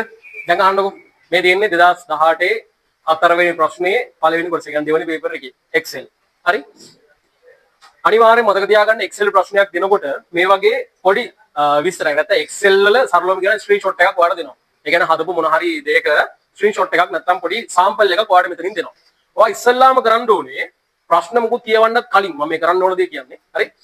මේකේ තියෙන විස්තර ටික පොඩ්ඩක් කියවලා බලන්න. මොනවද මේ තියෙන්නේ? මේක අඳුර ගන්න තෝ කවදාවත් ප්‍රශ්නවලට උත්තර දෙන්න පුළුවන්ද? උත්තර දෙන්න බෑ. හරි මේකේ කියනවා මේ ලැප්ටොප් කතාවක් නෙමෙයි කියන්නේ. හරිද? උගුළු පරිගණක. ඒ කියන්නේ ලැප්ටොප් සීන් එකක් මේ කියන්නේ. ඒකේ මොඩල් A කියලා තියෙනවා, මොඩල් B කියලා තියෙනවා. හරිද? ප්‍රයිස් රේන්ජ් ටිකක් තමයි මේ දීලා තියෙන්නේ. ලැප්ටොප් එකයි, බෑග් එකයි, මවුස් එකයි, ටෝටල් එක ඔය වගේ විස්තර ටිකක් දීලා තියෙනවා. ඒ කියන්නේ මේ ලැප්ටොප් එකක් සම්බන්ධ සහ ඒක ඇක්සසරිස් සම්බන්ධ විස්තර ටිකක් මේ තියෙන්නේ. හරි. ඊළඟට මම අඳුර ගන්න ඕනේ මේකේ තියෙන කෝෂ පරාසය නැත්නම් කෝෂ මොනවද කියලා. තේරුණානේ? ඒ කියන්නේ මේකේ සෙල්ස් මොනවද මේ තියෙන්නේ? A B C කියන කොලම්ස් වල සහ 1 සිට 10 දක්වා රෝස් වල නේද මේ ටික තියෙන්නේ? ඔක තමයි රේන්ජ් එක. ඔයා ඒක ඉස්සෙල්ලාම හඳුන ගන්න. හරි. ඔය ටික ඔයාලට ටක් ගාලා තප්පර 10න් 15න් ඔලුවට දා ගන්න පුළුවන්. හරි නේද පුතේ? කතාව පැහැදිලි. දැන් අපි යනවා පළවෙනි ප්‍රශ්නෙට. භාණ්ඩ ප්‍රවාහන පිරිවැය රුපියල් 350ක් වන අතර, ඒ කියන්නේ මේකේ ඩිලිවරි කොස්ට් එක රුපියල් 350යිලු. ඒක තියෙනවලු B10. හඳුනගන්න. දැන් ඔයා හොයන්න ඕනේ B10 දැක්ක ගමන් B10 කෝ කියලා. ඒ කියවන ගමන් හොයන්න. B10. මේ තියෙන්නේ. හරි 350යි කෝෂයේ පෙන්වා ඇත. ඒක හරි. මොඩල් එකෙහි මුළු මිල හා ප්‍රවාහන පිරිවැය සමග මිල total including delivery cost ගණනය කළ යුතුව ඇත. මෙන්න මෙයාවයි මෙන්න මේ කට්ටියව ගණනය කළ යුතුව ඇතලු. එහෙම නේද මේ කියන්නේ? එහෙම නේද මේ කියන්නේ? ඔව් ගණනය කළ යුතුව ඇත. හරි. ඕකනේ කතාව. හරි. අපි එනවා A කියන ප්‍රශ්නෙට. A මාදිලිය සඳහා ඔන්න A මොඩල් එක. A මාදිලිය සඳහා මුළු මිල B6 සෙල් එකේ B6 මෙන්න මෙතන නේද ඔය කියන්නේ? ඔය ඉස්සලා මේක අඳුර ගන්න උදේ. මෙන්න මෙතෙන්ට B6 මෙන්න මෙතෙන්ට. හරිද? දැන් දාමන පේන්නේ නේ. හරිද? මෙන්න මෙතෙන්ට B6 කෝෂයේ ගණනය කිරීම සඳහා අවශ්‍ය උදිනා ගන්න සූත්‍රය. මොකද මේ ලියන්න කියලා කියන්නේ? සූත්‍රය. ඔයාගේ ඉංග්‍රීසි මීඩියම් එකේ ඇත්තේ ෆෝමියුලා කියලා. එහෙම නේද? ෆෝමියුලා. සූත්‍රය. හැබැයි ලියන්න කියන්නේ කොහොමද? සමානයි ෆන්ක්ෂන් සෙල් 1 සෙල් 2 ඔහොම ලියන්නලු. දැන් මට කියන්න ඔක්කොටම කලින් ඔයාලට සූත්‍රයයි ශ්‍රිතයයි කියලා වචන දෙක මතකද? Formula function. මොකක්ද මේ දෙන්නෙක්ද දෙන්න එක්කෙනෙක්ද මොකක්ද තියෙන වෙනස? මට ඒක විතරක් ඉස්සලාම කියන්න. ඉස්සලාම මේක කියන්න. ඒක දැන් නතු මේක කරන්න බෑ. අනිවාර්යෙන් ওই වචන දෙක දැනගත යුතුමයි. හොඳට මතක තියාගන්න. අලුත් කට්ටිය මේක විශේෂයෙන් අහගන්න. පුතේ Excel වල හරිද? අපිට ඉක්වේෂන් නැත්නම් සමීකරණ හදන්න පුළුවන් ක්‍රම දෙකක් තියෙනවා. එකක් තමයි සූත්‍ර විදිහට අපි ඉංග්‍රීසි වලින් කියනවා ෆෝමියුලා කියලා. මේක ඉතාම වැදගත් ඈ. හොඳින් අහගන්න. ෆෝමියුලා. අනිත් එක මොනවාද? ශ්‍රිත ෆන්ක්ෂන්ස් කියලා. ෆන්ක්ෂන්ස් කියලා. ෆෝමියුලා හැදෙන්නේ කොහොමද? පුතේ ෆෝමියුලා හදන්නේ අපි. ෆෝමියුලා කවුද හදන්නේ? අපි. අපි තමයි Excel ඇතුලේ ඕක හදන්නේ. අපි සමීකරණයක් හදනකොට අපිට මොනවද ඕනේ Excel ඇතුලේ? දැන් හිතන්නකෝ මම ඔයාලට කියනවා මේ දෙක මට එකතු කරලා දෙන්න කියලා. එහෙනම් ඔයාලට එකතු කිරීමේ ලකුණු ඕනේ නැද්ද? ඕනේ. එහෙනම් ගණිතයේ තියෙන එකතු කිරීම, අඩු කිරීම, ಗುಣ කිරීම, බෙදීම වැනි ගණිත කර්ම භාවිතා කරලා අපි මොන හරි සමීකරණයක් හැදුවොත් එයා වැටෙන්නේ මොන කොටටද? සූත්‍ර නැත්නම් ෆෝමියුලා කියන කොටට. හරි නේද? ඊට අමතරව අපිට Excel වල ගණන් හදන්න බැරිද? අපි හදන ඒවා නැතුව වෙන ඒවා නැද්ද? තියෙනවා. අපි ඒවට කියන මොනවද? එකතු කරන්න අපි නම් එකතු කරන්නේ කොහොමද? එකතු කිරීමේ ලකුණේ පුළුවන් නේද එකතු කරන්න. හැබැයි එකතු කිරීමේ ලකුණ නැතුව Excel අපිට දීලා තියෙනව නේද පොඩි ඔප්ෂන් එකක්. මොකද්ද? sum එක. අන්න. එහෙනම් ඔයාලට දැන් මතකයි sum එක, average එක, max එක, min එක, count එක පුතේ මේවට අපි කියනවා මොනවද? functions කියලා. දැන් තේරෙනවද මේ දෙන්නගේ වෙනස? එහෙනම් function කියලා කියන්නේ Excel අපිට හදලා දෙන ඒවා, ශ්‍රිත formula සූත්‍ර කියලා කියන්නේ අපි තනියෙන් හදාගන්න ඒවා. පැහැදිලිද? අපි තනියෙන් හදාගන්න ඒවාට අනිවාර්යෙන් මොනවද ඕනේ? ගණිත කර්ම ටික ඕනේ. mathematical operations ටික අපිට ඕනේ. හැබැයි මේවට කවදාවත් ගණිත කර්ම දානවද අපි? දැන් sum එක ඇතුළට එකතු කිරීම දාන්න ඕනේද? කවදාවත් එපා. තේරුණා නේද? average එක හොයනකොට කියන්නේ සාමාන්‍ය අගයක් හොයනකොට අපි ඒක ඇතුළේ බෙදන්න ඕනේද? නෑ ඕනේ නෑ. ඌ ඉන්නෙම බෙදන්න තමයි. sum එක ඉන්නෙම එකතු කරන්න තමයි. අපිට තියෙන්නේ මොකද්ද? ආන් අර ටික කියලා පෙන්වන්න විතරයි තියෙන්නේ. එතකොට ඌ මොකද කරන්නේ කියලා? එකතු කරගන්නවා. අය අපි එකතු කිරීම ලකුණක් දාන්න ඕනේද? ඕනේ නෑ පුතා. අය හැදිලා තියෙන්නේ එකතු කරන්න තමයි. එහෙනම් හොඳට මතක තියාගන්න. මෙන්න මේ කිසිම ෆන්ක්ෂන් එකක් ඇතුළේ අපි කවදාවත් එකතු කිරීම, අඩු කිරීම, ಗುಣ කිරීම, බෙදීම පාවිච්චි කරන්නේ නැහැ. තේරුණාද? පාවිච්චි කරන්නේම නැහැ. ඔය පොයින්ට්ස් හොඳට මතක තියාගන්න. MCQ වල අපිට සහ මේස ගන්න පේපර් එක අපිට අවශ්‍ය පොයින්ට්ස්. පැහැදිලි? කවදාවත් පාවිච්චි කරන්නේ නැහැ. හරිද? හරි. ඊළඟට දැන් මේකේ අහනවා අපිට ඔන්න කියන ප්‍රශ්නේ බලන්න. කිරීම සඳහා අවශ්‍ය සූත්‍රය තමයි ඉල්ලන්නේ. ඕන් සූත්‍රය කිව්වම දැන් ඔයාලට මොකද මතක් වෙන්නේ? අපි හදන ඒවා. එහෙමනේ ෆෝමියුලා එක ඉල්ලන්නේ. අපි හදන ඒවා තමයි ඉල්ලන්නේ. හැබැයි ඉල්ලන්නේ කොහොමද? මේ වා පොඩ්ඩක් මේ රවට්ටන්නේ මේ හදන්නේ. සූත්‍රය හැබැයි ඉල්ලන්නේ කොහොමද? මේ විදිහට තියෙන්න ඕනෙලු. ඒ කියන්නේ ෆන්ක්ෂන් එකකින් තමයි මේ ඔයා මේ සූත්‍රය හදන්න ඕනේ. මොකද්ද මේ කියන හතර දීර්ඝ කතාව? දැන් ඔයා මේ දැන් ඉගෙන ගත්තා. සූත්‍ර කියලා කියන්නේ අපි හදන ඒවා. ෆන්ක්ෂන් කියලා කියන්නේ නැත්නම් සිත කියලා කියන්නේ එයා අපිට හදලා දෙන ඒවා. හැබැයි දැන් මේ ප්‍රශ්නේ කොහොමද මේ ඉල්ලන්නේ? සූත්‍රයක් හදන්නලු හැබැයි කොහොමද? ෆන්ක්ෂන් කියලා හදන්නලු. මොකද්ද මේ කියන්නේ? එහෙනම් මතක තියාගන්න. අවශ්‍ය නම් ලියලා තියාගන්න. අරු ලකුණක් දාලා ලියලා තියාගන්න. මේ වගේ ප්‍රශ්නවලදී සූත්‍රය කියන වචනය නැත්නම් ෆෝමියුලා කියන වචනය ඒගොල්ලන් පාවිච්චි කරනවා කවුරු විදිහටද? පොදු වචනයක් විදිහට. තේරුණා නේද? කොමන් ටර්ම් එකක් විදිහට පාවිච්චි කරන අවස්ථාවක් තමයි ඔයාට මේ පේන්නේ. කොමන් ඔයාට හදන්න කියන්නේ මොකද්ද? ඉක්වේෂන් එකක් හදන්න කියලා කියන සූත්‍රය. හැබැයි ඔයා දැන් මේක දන්නවනේ දැන් ඉගෙනගෙන ඉන්නේ කියලානේ. ඉගෙන ගන්න නැතුව විභාග ලියන්නේ නැහැ. ඒකෝට ළමයාට සූත්‍රය කියලා විතරක් කිව්වොත් ළමයා කොහොමද හදන්නේ? එකතු කිරීම දාලා හදනවා. ඒක හරි. ඒක සාධාරණයි. හැබැයි එහෙම කියලා කියනවා කොහොම හදන්නේ කියලාද? ෆන්ක්ෂන් විදියට හදන්නේ. ඒ කියන්නේ මේ ඇත්තටම ඉල්ලන්නේ මොකද්ද මේ? සම් එක නේද මේ ඉල්ලන්නේ. මොකද එකතු කරන්න තියෙන එකම ෆන්ක්ෂන් එක මොකද්ද පුතේ? සම් එක. එහෙනම් දැන් මට කියන්න මේක සම් එකෙන් උත්තරේ. මම දැන් කියපේක තේරුණා නේද? මෙතන මේ සූත්‍රය කියලා වචන දීලා තියෙන්නේ පොදු ටර්ම් එකක්. පොදු කොමන් ටර්ම් එකක් විදියට. තේරුණානේ? පොදු වදනක් විදියට තමයි මෙතන පාවිච්චි කරලා තියෙන්නේ. හරි? එහෙනම් මට කියන්න මේක. මොකද්ද උත්තරේ? B6ට පුතේ මේ ටික නේද එකතු වෙන්න ඕනේ. එහෙනම් කොහොමද මේකේ සම් එක හැදෙන්නේ? සමානයි සම් මේ ෆන්ක්ෂන් එක ඕන් ලීව් ඕන් මේක හරි සෙල් 32ක් සෙල් 2 එහෙමනේ මේ කියන්නේ සෙල් 1 32ක් සෙල් 2 කියලා කියනවා. එහෙනම් මේකේ සෙල් 1 කවුද? B3 32යි B5 ඕන්වම තියෙන්න ඕනේ. හරි මට මතකනේ කියන්න ඇයි මේ 32 දාන්නේ? මොකද්ද මේ 32 කෝලන් එකේ තේරුම? සිට නැත්නම් ඒ රේන්ජ් එක නේ නේද උදා පරාසය. ඒතකොට මේක අපි තේරුම් ගන්නවා B3 සිට B5 දක්වා මෙන්න මේ පරාසය කියලා අපිට තේරෙනවා. හරිනේ? ඔච්චරයි. ඔක තමයි උත්තරේ. මේ උත්තරේ ලිව්වද? එහෙනම් එච්චරයි ඈ. ඒක තේරුම් ගත්තා නම් දැන් මෙන්න මේ වචනේ මතක තියාගන්න ඈ. ওই වචන ඔය විදිහට දුන්නාට ඒකෙන් පටලවා ගන්න එපා. කියලා තියෙන විදිහට උත්තරේ දෙන්න ඈ. කියලා තියෙන විදිහට උත්තරේ දෙන්න. හරි. ඊළඟට මේක පොඩ්ඩක් අයින් කරන්න. හරි.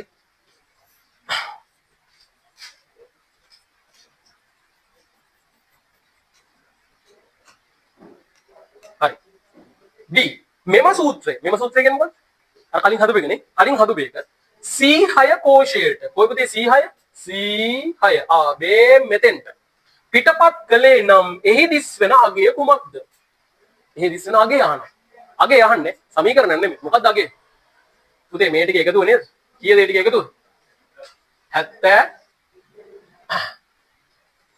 කීයද මේ ටික එකතුව? 71000යි 1750යි 500යි. ඔය ටික එකතු වෙන උතෙන් දෙන්නේ නේ. එහෙම නේද? කීයද? 73250 කියලා උත්තරේ ලිව්වද? එච්චරයි යන්නේ. වෙන මොකුත් නෙමෙයි. උත්තරේ අහන්නේ. හරි නේද කතාව? ආ. ඒක ලේසි යා. ඒක ලේසි. ඊළඟට C. අපි යනවා ඉක්මනින්ම C එකට. කෝෂ ලිපින. ඕක අහන්න. කෝෂ ලිපින. ඒ කියන්නේ cell addresses. ශ්‍රිත. ඒ කියන්නේ functions. හා ගණිත කර්ම. ඒ කියන්නේ මේ ෆෝමියුලා නේද? මේ කියන්නේ සූත්‍ර. ගණිත කර්ම කියලා කියන්නේ ඒවම තමයි. හරිද? සූත්‍ර. පමණක් භාවිතා කරමින් ප්‍රවාහන පිරිවැය සමග මිල. මේ ප්‍රවාහන පිරිවැය සමග මිල. B7 කෝෂයේ ලබා ගැනීමට සුදුසු සූත්‍ර දෙකක් ලියන්න. B7 මේ මෙතන ලියන්න සුදුසු සූත්‍ර දෙකක් ලියන්නලු. මට කියන්න බලන්න ඕගොල්ලන් මොනවද ලිව්වේ? මොනවද ලිව්වේ? ලිව්වේ නැහැ. ලිව්වේ නැහැ. මට කියන්න මේක හැදුනේ මේ 66300 හැදිලා තියෙන්නේ කොහොමද? මේ උඩ තියෙන 65950ට එකතු වෙනවා මොකද්ද පුතේ? 350. එහෙම නේද මේක හැදිලා තියෙන්නේ? මට කියන්න මේ 350 මෙතන තිබුණාට මේක මෙයාට පොදු නැද්ද? පොදුයි. පොදු හැමදේම මොකද කරන්නේ? ඩොලර් මාක් එනවා. මොකද කරන්න එපා.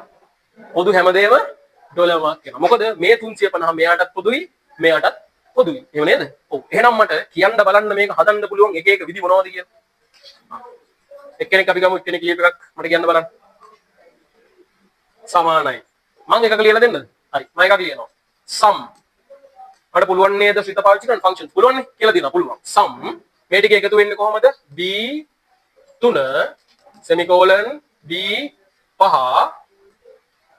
ඕකට එකතු කරනවා. ආවද 350. 350 කොහෙද ඉන්නේ පුතේ? b10යි. b10යි. එහෙමනේ. ඔබ ලියන්න පුළුවන්. හැබැයි අර මෙයා පොදු නිසා අපි ඒක දන්න නිසා මේකේ ලොක් කිරීමක් කරා නම් හරියි. ලොක් කරන එක තමයි වඩාත් හොඳ. හරිද? කාවද මම ලොක් කරන්නේ? මට එකක් කියන්න බලන්න. ඔයාට හිතා ගන්න බැයි නම් දෙන්නම ලොක් කරන්න. හොලක් නෑ. B වත් ලොක් කරන්න, 10ත් ලොක් කරන්න. හැබැයි හරියටම ලොක් කරනවා නම් මේක කවුරු ලොක් කරා නම් ඇතිද? එයාත් පාඩම ඈ. එයාත් පාඩම. ඔන්න අහගන්න. පුතේ මෙතන හදන එක අපි මේ පැත්තට නේද අදින්නේ. මේක හදන එක මෙතෙන්ට නේද කොපි කරන්නේ. ඒ කියන්නේ මෙයා ඇදෙන්නේ කොහෙටද? හරහට ඇදෙන්නේ. හරහට ඇදීමේදී කවුද වෙනස් වෙන්නේ? අකුරුයි වෙනස් වෙන්නේ. මේ BC වෙනවා. එහෙනම් මේකේ මෙයාව ලොක් කරා නම් ඒත් ඇති. හැබැයි ඒක හිතා ගන්න බැයි නම් ඉතින් දෙන්නවම ලොක් කරන්න. කොහොම කරත් එයා එතනම තමයි. ඔය ඇදීමේදී වෙනස් වෙන එක තේරෙන්නේ නැත්නම් අර මම කියපු මම දාන ගෲප් එකේ වීඩියෝ එක ඒක හොඳට බලන්න. ඔයගලන්ට කරපු පාඩම තමයි තියෙන්නේ. ඔයගලන්ට කරපු පාඩමේ මේ දාමතක ඇද රෙකෝඩ් කරා. ඒ ටික එහෙමම තියෙනවා. හරි නේද? ඔය ඇදීමේදී වෙනස් වෙන්නේ. පහළට ඇදීමේදී කවුද වෙනස් වෙන්නේ පුතා? ඉලක්කම් මේ ඉලක්කම්. එහෙම එක්කදී අපි ලොක් කරන්න ඕන කවුද? ඉලක්කම. අරහට ඇදීමේදී කවුද? අකුර. අකුර ලොක් කරා නම් හරි. තේරුණා නේද? ඒක මම ආයෙ දැන් මෙතනදී කතා කරන්න යන්නේ නැහැ. මට කියන්න බලන්න මේ වගේ තව වෙන්න පුළුවන් උදාහරණ මොනවද තියෙන්නේ? මේ කියන්නේ උත්තර මොනවද තියෙන්නේ? මෙහෙම වෙන්න බෑද? සමානයි සමානයි B3 සම් එකෙන්ම ගන්නම්කෝ මම සම් එකෙන්ම ගන්නම් B3 B5 $10 මේව දන්න වෙයිද? මං ඉස්සෙල්ලා කිව්වනේ මේක ඇතුලේ එකතු කිරීමක් දාන්න පුළුවන්ද අපිට? බෑ. ෆන්ක්ෂන්ස් ඇතුලේ අපි එකතු කිරීම, මඩු කිරීම, ගුණ කිරීම, බෙදීම පාවිච්චි කරන්නේ නැත. එතකොට ඔයා කියයිද ඉස්සෙල්ලා එහෙනම් පාවිච්චි කරේ? නෑ ඒක ඇතුලේ නෙමෙයි. ඒක පිටනේ. ඒක පිට පුළුවන්. අවුලක් නෑ. හැබැයි ඒක ඇතුලේ පුළුවන්ද මට? ඇතුලේ බෑ. එහෙනම් ඒකත් එකතු කරන්න කියලා මට කොහොමද යාට දෙන්න පුළුවන්? ක්‍රමාවක් දාලා දෙන්න පුළුවන්. එතකොට එයා මොකද කරන්නේ? ඒකත් එකතු කරගන්න. තේරුණා නේද? හැබැයි මෙතෙන්ට අපි කවදා හරි එකතු කිරීමක් දැම්මොත් ඒක හරියද? ඒක වැරදියි. සම් ඇතුලේ එකතු කිරීම, මඩු කිරීම වෙන්න බෑ. හරි? ඒක මතක තියාගන්න. තාම මොනවද දෙන්න පුළුවන් මේ දෙන්න උත්තර? තාම මොනවද දෙන්න පුළුවන් උත්තර? මේ වෙන්න බෑද? B3 එකතු කිරීම, B4 එකතු කිරීම, B5 එකතු කිරීම, $B10 මොකද හිතන්නේ? ඔව් මාගින් එකේ තියෙන උත්තර ටික. ඔය ඕන එකට ලකුණු දෙනවා. තේරුණා නේද? ඔක්කොම ඕනේ නැහැ. ඔකෙන් දෙකයි. ඒ ඔය ඕන එකට බලන්න. බලන්න හොඳට හිතලා බලලා. ඔය හැම එකම හරි නේද? හැම එකම හරි. මං කිව්වේ පාඩි හිතා ගන්න බෑ නම් දෙක උලක් කරත් ඒ තවුලක් නැහැ. නේද? ඒ තවුලක් නැහැ. ලකුණු හම්බ වෙනවා. මේ සම් එකෙන් ගිහිල්ලා තියෙන සෙට් එකක් තියෙනවා. සම් එක නැතුවත් ගිහිල්ලා තියෙන සෙට් එකක් තියෙනවා. හරි? හැබැයි චූටි ප්‍රශ්නයක් තියෙනවා. අර මං ඉස්සෙල්ලා මට දැන් ලියපු එකයි ගන්න විදියක් මේක කියන්නේ. හරිද? මම තුන්වෙනියට උත්තරයක් ලිව්වා නේද? තුන්වෙනියට ලිව්ව උත්තරයක් මතකද? මොකද මම ලිව්වේ? B දෙකනේ. B3නේ. B3 එකතු කිරීම, B4 එකතු කිරීම, B5 එකතු කිරීම $B10 කියලා එකක් ලිව්වා. එහෙම එකක් මේකේ නේද? නෑ නේද එහෙම එකක්? ඇයි නැති උනේ? දැන් ඔයගොල්ලෝ හිතුවා මේක හරි කියලා නේ. ඇත්තට මේක වැරදි. ඇයි ඒ වැරදි? මේක ඇතුලේ ෆන්ක්ෂන් එකක් නෑ. අන්න ප්‍රශ්නේ කියලා තිබුණා නේද අනිවාර්යයෙන්ම ෆන්ක්ෂන් එකක් ශ්‍රිතයක් තියෙන්න ඕනි කියලා. හොඳට අහගන්න මේක. කියලා තිබුණා නේද ශ්‍රිතයක් තියෙන්න ඕනි කියලා ෆන්ක්ෂන් එකක්. දැන් මේක ඇතුලේ කො ෆන්ක්ෂන් එකක් නෑ නේද? එහෙනම් මගේ උත්තරේ වැරදි. දැන් ඔයා මට පෙන්නනවා මේක. පෙන්නනවා නේද? ඔව් පෙන්නනවා මම දන්නවා. ඒකෙත් නෑනේ. නෑ ඒකේ තියෙනවා. B6ට උත්තරය ආවේ කොහොමද? ඇතුලේ ඉන්නේ කවුද? සම් එකේ ඉන්නව නේද? B6ට උත්තරය ආවේ කොහොමද? අර තුන්දෙනා සම් වෙලා නේ. එව නේද? අන්න. එහෙනම් මතක තියාගන්න මේක ඇතුලේ හැංගිලා ඉන්නවා. තේරුණා නේද? ඒක ඇතුලේ හැංගිලා ඉන්නවා පුතා. ඒකයි මෙතන දීර්ය. ඒතර මේ උත්තරේට හරිය හම්බ වෙනවද? හම්බෙන්නේ නැහැ. මොකද ප්‍රශ්නේ පැහැදිලිව කියලා දිනවා ශ්‍රිත ඔයා පාවිච්චි කරන්න ඕනේ කියලා. හරි නේද කතාව? මතක තියාගන්න එහෙනම්. හරි. කියලා තියෙන විදිහටම කරේ නැත්නම් මොකද වෙන්නේ? ලකුණු හම්බෙන්නේ නැත කියන එකත් පැහැදිලිව මතක තියාගන්න. හරි. මේ වාට රිවර්ස් කරන්න යන්නේ access එහෙම නැත්නම් database කියන පාඩම. එතකොට මේකදී අපි ඉගෙන ගත්ත software එක තමයි access කියන software එක නේ. MS නැත්නම් Microsoft Access කියන software එක. මට කියන්න මේ access කියන software එකේ අපිට මොනවද හදන්න පුළුවන්? මොනවද අපි මේකේ build කරන්නේ? මොනවද අපි හදන්නේ? database නැත්නම් දත්ත සමුදාය. එහෙම නැත්නම් දත්ත එකතුවක්. එහෙමනේ එකතුවක්. ඒතකොට මේක ඇතුලේ ප්‍රධානම කෙනෙක් තමයි මේ වාට මේ පේන්නේ. කවුද මේ ප්‍රධානම කෙනා? වගුව නැත්නම් table එක. පැහැදිලිද පුතා? table එකක් ඇයි database එකක් ඇතුලේ හැදෙන්න ඕනේ? මොකද ඒක ඇතුලේ තමයි data ටික ඔක්කොම ගිහිල්ලා මොනවා වෙන්නේද? show වෙන්නේ, ගබඩා වෙන්නේ. ඒ කියන්නේ හරියට අර කාමරයක් ගත්තොත් එහෙම අපි ගබඩා කාමරයක් කියලා කියනවා කාමරයක් කියලා හිතන්නකොනේ. ඕකේ මුකුත්ම රාක්කවත් මුකුත් නැහැ. අපිට ගබඩා කරන්න නම් බැරි කමක් නැහැ. හැබැයි පිළිවෙලක් නැහැ නේ. එහෙම නේද? ඔහේ නිකන් බඩු ටික තැන් තැන් වල දාලා තියන්න පුළුවන්. අවුලක් නැහැ. පැහැදිලිද? හැබැයි අපි රාක්ක ගහලා පිළිවෙලකට හදලා තියාගත්තොත් මේ data ටික අපිට පිළිවෙලින් මේක ඇතුලේ store කරන්න ගබඩා කරන්න පුළුවන්ද බැයිද? පුළුවන්. අන්න ඒ වෙනුවෙන් තමයි අපි database එකක් ඇතුලේ මොනවද කරන්නේ? වගු නැත්නම් tables නිර්මාණය කරන්නේ. පැහැදිලිද? තේරුණාද? හරි. ඊළඟට මෙන්න මේ වගුවක ප්‍රධාන කතාවක් තියෙනවා. මේ වගුවක අපි දැනගන්න ඕන වචන දෙකක් තියෙනවා. එකක් තමයි field එක. එහෙම නැත්නම් ක්ෂේත්‍රය. අනිත් එක තමයි record එක. එහෙම නැත්නම් record එක කියලා අපි කියනවා. මට කියන්න මේ වගුවේ fields කීයක් තියෙනවද? නැත්නම් ක්ෂේත්‍ර කීයක් තියෙනවද? කියන්න බලන්න පුතාලා. ක්ෂේත්‍ර තියෙන්නේ කොයි පැත්තටද අපි මේ ක්ෂේත්‍ර හඳුනගන්නේ? මෙන්න මේවා තමයි ක්ෂේත්‍ර. ක්ෂේත්‍රයක්. field එකක්. field එක. එහෙනම් මේකේ fields කීයද? fields කීයද? 1යි 2යි 3යි 4යි 5යි. මේකේ fields කීයද? 5යි. ක්ෂේත්‍ර. පැහැදිලිද? හරි. ඒත් එක්ක මට කියන්න මේකේ records කීයද? records කීයද? මෙයාව අපි record එකක් විදිහට ගන්නෙ නෑ. මේ මාතෘකා ටිකනේ පුතා. records විදිහට අපි ගන්නෙ මේක ඇතුලේ අපි දාලා තියෙන data දත්ත ටික තමයි අපි records විදිහට ගන්නෙ. 1යි 2යි 3යි. එහෙනම් මේක records කීයද? 3යි කියලා මතක තියාගන්න. අනිවාර්යෙන් ඕක දැන් ඔයාලා ඉස්සරහට ප්‍රශ්න කරනකොට හම්බෙయ్య. වගුවක් දීලා මේකේ record එක කීයද? මේකේ ක්ෂේත්‍ර කීයද? field කීයද? record කීයද කියලා ලියන්න එයි. හරි නේද? හරි. එහෙමනම් records වල තියෙන විශේෂත්වය මොකක්ද? පළවෙනි එක record එකක් වෙන්නේ නැහැ. අනිත් හැම එකම අපිට record එකක් විතර ගන්න පුළුවන්. තේරුණාද කතාව? පැහැදිලි. ඊළඟට තව පොඩි කාරණාවක් කොහොම මතක තියාගන්න. මම මෙන්න මෙහෙම පොඩි වාක්‍යයක් කියනවා. පොඩි සම්බන්ධතාවයක් ඔයාලට කියන්නයි යන්නේ. ඕන හොඳින් අහගන්න. හරි? මම කියනවා fields ගොඩක් එකතු වෙලා records හැදෙනවා. මොකද මම මේ කියන්නේ? field ගොඩක් එකතු වෙලා record හැදෙනවා. fields එකතු වෙලා මොනවද හැදෙන්නේ? records හැදෙනවා. record ගොඩක් එකතු වෙලා table හැදෙනවා. වගු හැදෙනවා. වගු ගොඩක් එකතු වෙලා database එකක් හැදෙනවා. මම කියපු සම්බන්ධය මතකද? මට කියන්න මොකද සම්බන්ධය? field ගොඩක්, ක්ෂේත්‍ර ගොඩක් එකතු වෙලා මොනවද හැදෙන්නේ? records හැදෙනවා, record හැදෙනවා. records ගොඩක් එකතු වෙලා මොනවද හැදෙන්නේ? වගුවක් නැත්නම් table එකක් හැදෙනවා. table ගොඩක් එකතු වෙලා මොකද්ද හැදෙන්නේ? database එකක් නැත්නම් දත්ත සමුදායක් හැදෙනවා. ඔකත් නිකම් මතක තියාගන්න බෑ. වර්තව ටිකකින් ඌමනා වේ. දැන් මේ අද දවසේ ඔයා කරන හැම ප්‍රශ්නයකටම ඌමනා වෙන දේවල් මම මේ කතා කරන්නේ. ඒ නිසා හොඳින් අහගන්න. ලියා ගන්න මොකුත් කරන්න ඕනේ නැහැ. හරිද? ඕනනම් අපි ලියා ගමු මේ ප්‍රශ්නෙට අදාළව කතා කරනකොට. හැබැයි නිකම් මතක තියාගන්න. fields ගොඩක් record වෙනවා, record ගොඩක් table වෙනවා, table ගොඩක් database වෙනවා. මතක තියාගන්න. ඊළඟට අපි යමු මේකේ පළවෙනි ප්‍රශ්නෙට. අංක 22 හා 23 ප්‍රශ්න පුස්තකාලයක ඇති පොත්වල වාර්තා තබා ගැනීම සඳහා වූ පහත දක්වා ඇති බුක්ස් වගුව මත පාදක වේලු. හරි? මෙන්න තියෙනවා බුක්ස් වගුව. හරි? වීඩියෝ එක රෙකෝඩ් කරනකොට පොඩි තාක්ෂණික දෝෂයක් නිසා මේ කොටසේ ශබ්දය නැති වෙලා තියෙනවා. ඉතින් මේකෙදී මම විස්තර කරන්නේ ප්‍රාථමික යතුරක් වෙන්න පුළුවන් මොන වගේ ක්ෂේත්‍රයකටද? ඒ කියන්නේ මේ ක්ෂේත්‍රය නැත්නම් මේ ෆීල්ඩ් එකේ මොනවද තියෙන්න ඕන ලක්ෂණ? ලක්ෂණ දෙකයි තියෙන්නේ. විශේෂයෙන්ම ප්‍රාථමික යතුරක් නැත්නම් ප්‍රයිමරි කී එකක් වෙන්න නම් එම අදාළ ක්ෂේත්‍රයේ දත්ත ඒකීය වෙන්න ඕනේ, යුනික් වෙන්න ඕනේ. ඒ කියන්නේ ඒක ඇතුලේ තියෙන රෙකෝඩ්ස් වල තියෙන, ඒ කියන්නේ data, ඒ ෆීල්ඩ් එක ඇතුලේ තියෙන, ඒ ක්ෂේත්‍රය ඇතුලේ තියෙන දත්ත එකක් තියෙන්න පුළුවන් එකපාරක් විතරයි. ඒ කියන්නේ දෙකක් පිටපත් තියෙනවා නම් ඒක කොහොමදත් ප්‍රයිමරි කී එකක් වෙන්න බෑ. පිටපත් තියෙන්නට බෑ. ඩුප්ලිකේට්ස් තියෙන්න බෑ. ඒ වගේම තමයි දෙවෙනි නීතිය, එම අදාළ ක්ෂේත්‍රයේ හිස්තැන් නොතිබිය යුතුයි. ඒ ක්ෂේත්‍රයේ හිස්තැන් කිසිවක් තියෙන්නත් බෑ. අනිවාර්යෙන් පිටලා තියෙන්නත් ඕනේ. කොපීස් නැත්නම් ඩුප්ලිකේට්ස් තියෙන්නත් බෑ. ඔන්න ඕක තමයි නීති දෙක ප්‍රයිමරි කී එකක් වෙන්න. එතකොට මේකෙදී අපි හිතලා බැලුවොත් එහෙම ISBN අංකයේ එකම අංකය දෙපාරක් තියෙනවා හොඳින් බැලුවොත්.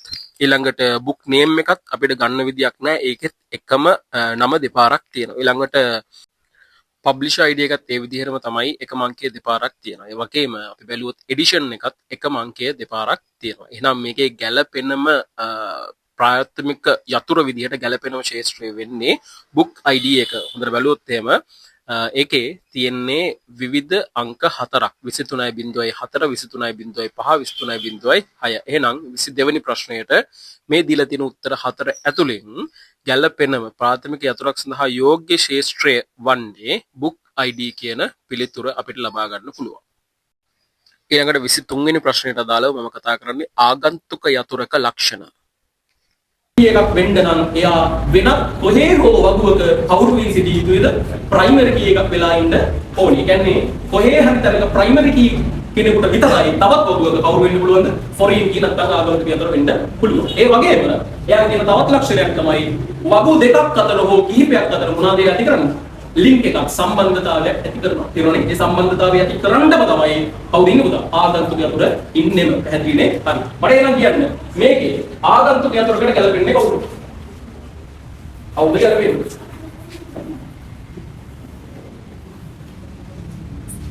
කියන්න.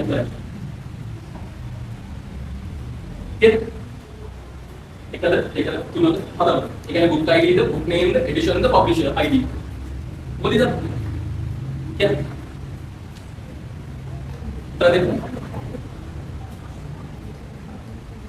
හිතන්න මොන පොයින්ට් එකෙන්ද අපි හිතන්නේ අර ලක්ෂණ දෙකෙන්ම හිතන්න තියෙන්නේ ලක්ෂණ දෙකෙන්ම හිතන්න තියෙන්නේ දැන් මෙහෙම ප්‍රශ්නයක් තියෙනවා අපිට පළවෙනි ලක්ෂණය ගැන වැඩි හිතන්න බෑ ඇයි මේක තව වගු දීලා නෙමෙයි තියෙන එක වගු ඒකට අපි දන්නේ මේ තව වගුවක ප්‍රයිමරි කී කෙනෙක් කියලා අපි දන්නේ නැහැ ඒක අපිට දැන් හිතන්න බෑ හැබැයි අපි දෙවෙනි ලක්ෂණය මොකද්ද වගු අතර සම්බන්ධතාවය ඇති කරන කෙනෙක් වෙන්න ඕනි. ඉතින් ඔයාට නිකන් හිතෙන්නත් වෙන වගුවකින් ආපු එකෙක් මේක ඉන්නවා වගේ හිතෙන්න. කවුද එහෙම කියනවා? පබ්ලිෂර් ID. ඇයි පබ්ලිෂර් කියන්නේ කවුද? ඔය පබ්ලිෂර් කියන්නේ කොහොමද? ඒක දැන් ප්‍රකාශකයා. එතකොට ප්‍රකාශකයාට ID එකක් තියෙනවා කියලා කියන්නේ ප්‍රකාශකයාට නමකුත් ඇතිනේ. දැන් කවුද ප්‍රකාශකයා? මාළුපියලි ප්‍රකාශකයා, සරසවි ප්‍රකාශකයා, ගුණසේන ප්‍රකාශකයා. සමුද්‍ර ප්‍රකාශක එහෙම ඉන්නව නේද? ඒගොල්ලන්ගේ ID එක විතරයි නේද මෙතන තියෙන්නේ මේකේ. ID එක විතරයි. ඒ කියන්නේ මේ පොත ගහපු පබ්ලිෂර් ගේ අංකය තමයි මෙතන තියෙන්නේ. අංකකින් විතරක් සාමාන්‍යයෙන් ඩේටාබේස් එකකට තියෙන්න පුළුවන් නේද? බෑනේ නේද? මේ book ID තියෙනවා වගේ book එකේ name එකකුත් තියෙනවනේ. එහෙනම් publisher ID වගේ publisher name එකකුත් නැති වෙන්න පුළුවන්. තියෙන්නේ නැහැ. එහෙනම් මේක තවත් වගුවක් වෙන්න ඕනේ. එහෙනම් ඒ වගුවට මෙයා සම්බන්ධ කරලා දෙන්නේ කවුද අතන? publisher ID. හරිනේ. අද අපි හැදෙන්නේ වෙන එකක්වත් එහෙම සම්බන්ධතාවයක් ඇති කරන කවුරුත් මේක ඉන්නවද? නැහැ. අනිත් ඔක්කොම දේවල් book ID එක book වලට සම්බන්ධයි වෙන්නේ. ISBN අංකේ ඒ book වලට සම්බන්ධයි. book name එකක් ඒ book වලට සම්බන්ධයි. edition එක ඒ book කියන වගුවේ තියෙන්න ඕන දේ. හැබැයි publisher ID කියලා කියන්නේ වෙන කොහේ හරි වගුවකින් මෙතෙන්ට සම්බන්ධ වෙච්ච කෙනෙක්. තේරුණාද ඒක? පැහැදිලිද? හරි. එහෙනම් මට ඔතනදී ඔයාලට කියලා දෙන්න අවශ්‍ය මේ ප්‍රාථමික යතුරක් කියන්නේ මොකක්ද? ආගන්තුක යතුර නැත්නම් ෆොරින් කී කියන්නේ මොකක්ද? සහ වගුවක් ඇතුළේ අපි කොහොමද ක්ෂේත්‍ර නැත්නම් ෆීල්ඩ්ස් සහ රෙකෝඩ්ස් හොයාගන්නේ කියලා. ඒ වගේම මම කලින් කියපු අර සම්බන්ධතාවය මතක තියාගන්න. මම ආයෙ කියන්නේ මතක නේද? ආයෙ කියන්නේ ඒක යම් ප්‍රශ්නයකට වට හම්බ වෙයි. හරි. එහෙමනම් අපි කොහොමද ඔය දැනුමක් තියාගෙන මේකට උත්තර දෙන්න 2010 මම නම් ඉතින් ගිය සතියේ මේකට උත්තර ලියුවනේ. ඒක මම ඒක දුන්නා ලියාගන්න. හරි. ලියාගන්න 2018 අපි යමු 24ට 2018 24 පොඩ්ඩක් බලමු. හරි. පහත සඳහන් ලකුණු වගුව සහ සබ්ජෙක්ට් වගුව නැත්නම් විෂය වගුව සලකා බලන්න. සලකා බැලුවනේ. හරි. තියෙන විස්තර ටික අපි බැලුවා. ඉහත මාක්ස් වගුව හා සබ්ජෙක්ට් වගුව සම්බන්ධයෙන් පහත දී ඇති වගන්ති අතුරෙන් අසත්‍ය කියන්නේ වැරදි වගන්තිය කුමක්ද කියලා අහනවා. කුමක්ද? 1ද 2ද 3ද 4ද කුමක්ද වැරදි අසත්‍ය? එක අපි බලමුකෝ කියවලනේ. හරිද?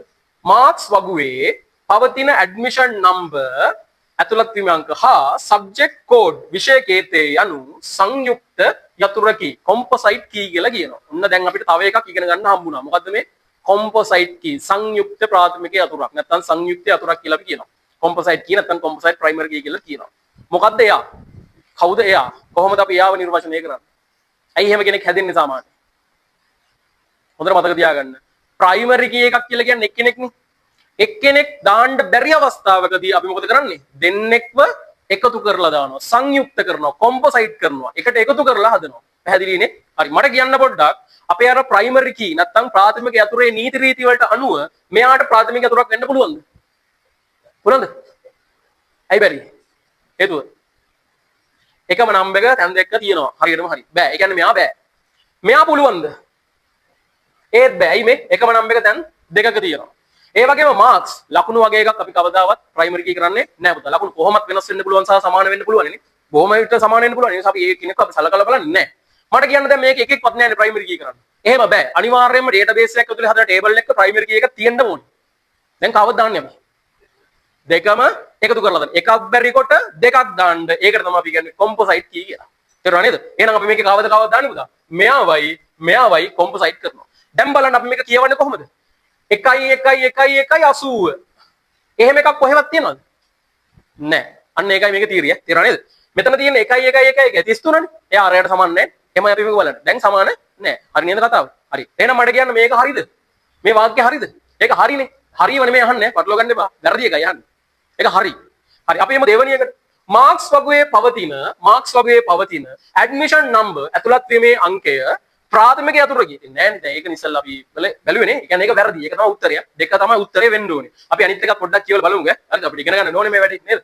මාක්ස් වගුවේ සබ්ජෙක්ට් කෝඩ් විෂය කේතේ යනු ආගන්තුක යතුරකි.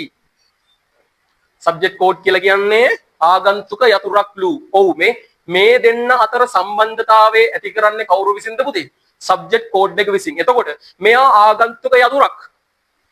එයාට අර ලක්ෂණ ටික තියෙනවද බලන්නකෝ. වෙනත් වගුවක ප්‍රාථමික යතුරක්. ඔව්නේ. මෙයා මේ වගුවේ ප්‍රයිමරි කී එක ප්‍රාථමික යතුර. ඉතින් එයාට ආගන්තුක යතුරක් වෙන්න පුළුවන්ද? පුළුවන්. දැන් පොඩි ප්‍රශ්නයක් එන්න පුළුවන් ඕගලන්ට. ආගන්තුක යතුරකුයි ප්‍රාථමික යතුරකුයි දෙකම මෙයාට වෙන්න පුළුවන්ද? දැන් මෙයා ඇත්තටම ප්‍රාථමික යතුරක් නේද? අර දෙන්න එකතු වුණාම මෙයා ප්‍රාථමිකයිනේ. ප්‍රාථමික යතුර කියන එකනේ දාන්නේ අපිනේ. හැබැයි මෙයා දැන් ආගන්තුකත් යතුරක්ලු. එහෙම වෙන්න පුළුවන්ද? පුළුවන් ඔය වෙලාවදී. හරිද? ඒ නිසා ඒක හිතන්න බෑ. ඒ ප්‍රශ්න කරගන්න එපා. ඒවා සාමාන්‍ය දේවල්. නැත්තම් අර ඕවර් තින්කින් නේ ළමයි හිතනවනේ එහෙම වෙන්න පුළුවන්. බෑනේ. ආගන්තුකයිද එහෙම වෙන්න පුළුවන්. වෙන්න බැරි කමක් නෑ ඔය වෙලාවදී. නේද? එහෙම ප්‍රශ්නයක් නෑ. වගු දෙක අතර සම්බන්ධතාවය ඇති වෙන්න ඒ විදිහට එකක් වෙන්න පුළුවන්. අපි අන්තිම එකක් කියමුකෝ. ඒ කියන්නේ මේකත් හරිය. සබ්ජෙක්ට් වගුව හා මාක් වගුව අතර ඒක බහු. අන්න ඊළඟ කතාව. අපිට ඊළඟට මතක් කරගන්න ඕනේ මොකද්ද මේ? රිලේෂන්ෂිප් නැත්තම් සම්බන්ධතා ගැන. සම්බන්ධතා වර්ග කීයක් තිබුණාද? 1 to 1 ඒක ඊළඟ එක 1 to many සිංහලෙන් නම් ඒක බහු ඊළඟ එක many to many බහු සම්බන්ධතාවය මතකයිද ඒ ටික මතකද අපි දැන් මේ මතක් කරගන්නේ උගන්වනවා නෙමෙයි මතක් කරගන්නේ මට කියන්න මේක ඇතුලේ තියෙන ඒක බහු සම්බන්ධතාවයක්ද ඒක වෙන්න පැත්තෙන් ඒක හරියන්නේ අපි දැන් දන්නවනේ වැරදි මෙහා නම් ඒක හරිනේ හරි මට කියන්නේ ඒක බහු සම්බන්ධතාවය මේක කොහොමද හැදෙන්නේ එක්කෙනෙක් තවත් වගුවක තැන් ගොඩකට ඒක තමයි ඒක බහු කියලා කියන්නේ මේ බලන්න මේ අපි ගමු 33 එක්කෙනෙක්නේ තැන් කීයකට ගිහිල්ලාද 1යි 2යි එහෙමනේ ඒක බහු එහෙම නේද 1 to many හරිනේ එක්කෙනෙක් තැන් ගොඩකට ගිහිල්ලා ඕකට තමයි අපි කියන්නේ ඒක බහු සම්බන්ධ බැරි වෙලා හරි මේ 33 මෙතන 30 අපි හිතමු 8 තිබුණා කියලා උදාහරණයකට මේ අවස්ථාවට විතර උදාහරණයකට දැන් මට කියන්න මේක තියෙන මේක අපි බැලුව බැලමට අපිට පේන්නේ මොන වගේ සම්බන්ධයක් කියලාද ඒක එක්කෙනෙක් එකකට එහෙමනේ එක්කෙනෙක් එකකට විතරයි ගිහිල්ලා තියෙන්නේ එතකොට ඒක මොකද සම්බන්ධතාවය ඒක සම්බන්ධතාවය. මට ඊළඟට කියන්න බහු සම්බන්ධතාවය. තේරුම ඒකේ? ගොඩකට. දැන්ට මේක කතාව ඕකේ ඉන්නේ. එක්කෙනෙක් ගොඩකට ගියොත් ඒක one to many. එක්කෙනෙකුට ගියොත් ඒක one to one කියලා අපිට ගන්න පුළුවන්. many to many කතාව මම වෙනම පැහැදිලි කරන්නම් පුතේ වාට. හරි? ඊළඟට 25ට අර මම මතක තියාගන්න කියලා කිව්වේ. අන්න ඒකෙන් තමයි ওই ප්‍රශ්නේ හැදිලා තියෙන්නේ. පොඩ්ඩක් බලන්න. 25. හරි. දත්ත සමුදායක් ඩේටාබේස් එකක් සම්බන්ධව පහත සඳහන් කවරක් නිවැරදි වන්නේද? කවරක්ද? කවරේද කියලා හොයද වගේ තමයිනේ. ඔයාලා දන්නවද අර ඉස්සර පොඩි කතාවක් මතකුනේ කියද්දි. පොඩි ප්‍රශ්නාවලියක්. හරිද? ඒ ප්‍රශ්නාවලියේදී ප්‍රශ්නයක් අහනවලු මේ පොඩි කතාවක් ඈ. හරිද? hina යන්න නෙමෙයි නිකන් කියන්නේ. හරි? මේ ලංකාවේ මොකක් කරේ අපි හිතමු ජාතික පක්ෂියා කවරේද? එතකොට ඔයගොල්ලෝ කොහොමද උත්තර දෙන්නේ? ඔය එකකට උත්තරය ලියලා දෙනවා නෑ පිට කියලා. කවරේ නෙමෙයි නේද? කවරේද කියලා එතකොට ඌ අහලා දිනවා කවරයක් ඇතුලේ දාන්න. කව වෙලා දින්නේ කියලා තමයි උත්තරේ හිතලා තියෙන්නේ. නෑ පිට කියලා දාලා. හරිද?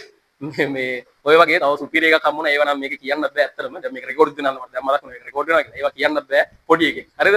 පොඩි එකෙක් නියම උත්තර ටිකක් ලියලා අර යා කරන උත්තර ටිකක් මම ඒක හම්බුනොත් මම ඒක ගෲප් එකට දාන්නම්. ඒක බැලුවොත් ඌ ඒක ඇත්තට කරලාද බොරුවට කරලාද දන්නේ නැහැ. හරිද? කොහොම හරි සුපිරියටම කරලා දිනා අර ඒක එකක් විතරක් මට මතකයි. ඒ කියන්නේ ඉස්කෝලේ ඉන්න පිරිස යා කරන්න තිබුණේ. හරිද? ඒකේ මොකද්ද අපට හානි කරන සතෙක් කියන එකට ඔයා කරලා තියෙන විදුහල්පති. අන්න මෙන්න සෙට් එකක් තිබුණා. එන ආතල් එකක් තිබුණා. ඒ කියන්නේ වැඩි මුකුත් නැහැ. ඒක අර ඒ උනාට කියවල බලනකොට අර අපි ඒක රිලේට් වෙලා කියවල බලනකොට ඒක මහා රාතල්ලක් ඒක ඇතුළේ දිනා. යා කරලා තියෙන අපට නිතර හානි කරන සතෙක්. කෙලින්ම විදුහල්පති කියලා දාලා දිනා. ඔගේ හිතේ තියෙන එකනේ. හරි කොහොම හරි කවන්නේ. හරි ආගන්න පුතේ. දැන් බලන්න දත්ත සමුදායක් ඩේටාබේස් එකක් සම්බන්ධව පහත සඳහන් කවරක් නිවැරදි වන්නේද? මම ඔයාලට කියලා දුන්න සම්බන්ධතාවය මතකද පුතේ? මොකද්ද මම කියලා දුන්න සම්බන්ධතාවය? ශේෂ්ත්‍ර ෆීල්ඩ් එකතුවක් මොනවද හදන්නේ? රෙකෝඩ්ස් හැදෙනවා.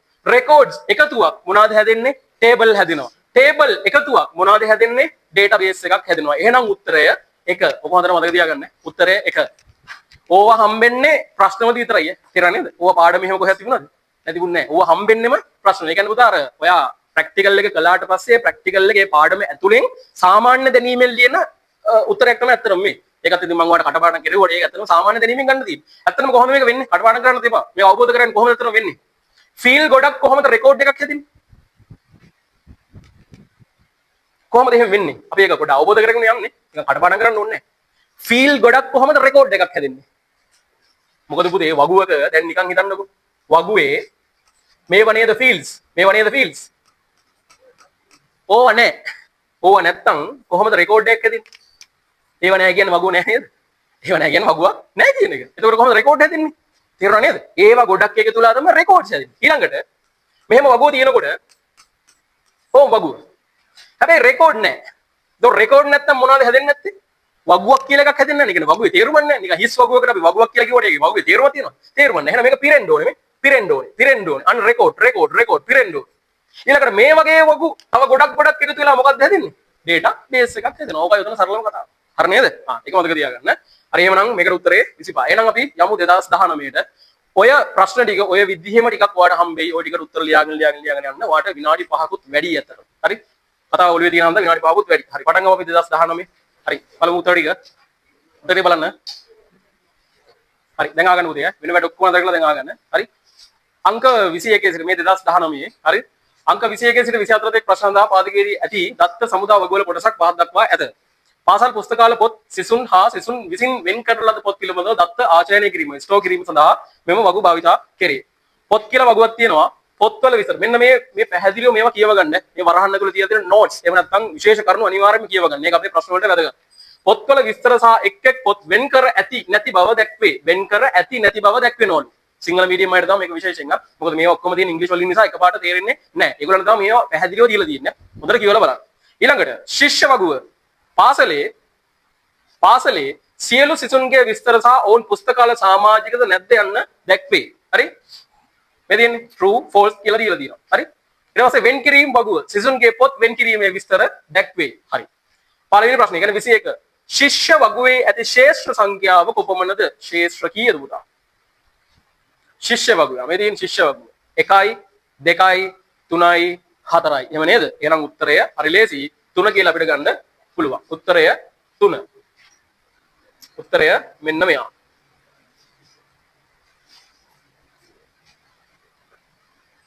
හරිද? උත්තරය 3. ඊළඟට දත්ත සමුදායේ ආගන්තුක යතුරක් ෆොරීන් කී සඳහා උදාහරණයක් වන්නේ කුමක්ද? පුතේ ෆොරීන් කී එකක් වෙන්නේ කවුද? වෙනත් වගුවක ප්‍රයිමරි කී කෙනෙක් වගේම වගු දෙක අතර සම්බන්ධතාවය ඇති කරන කෙනෙක්. මොකක්ද උත්තරය? වෙන් කිරීමේ වගුවේ book ID අපි බලමු. වෙන් කිරීමේ වගුවේ book ID. book ID එක තියෙන්නේ මෙතන ප්‍රයිමරි කී ආයතන. එමනේ. ඔව්. එහෙනම් ඉතින් අපිට උත්තරේ ගන්න පුළුවන් 1 කියලා. ඉතින් හිතන්න දෙයක් නැහැ. උත්තරය 1. එම නේද? ඔව්. උත්තරය 1. ඔන්න ඊළඟ ප්‍රශ්න දෙක තමයි මේකේ හොඳම ප්‍රශ්න දෙක. හරි? බලමු අපි.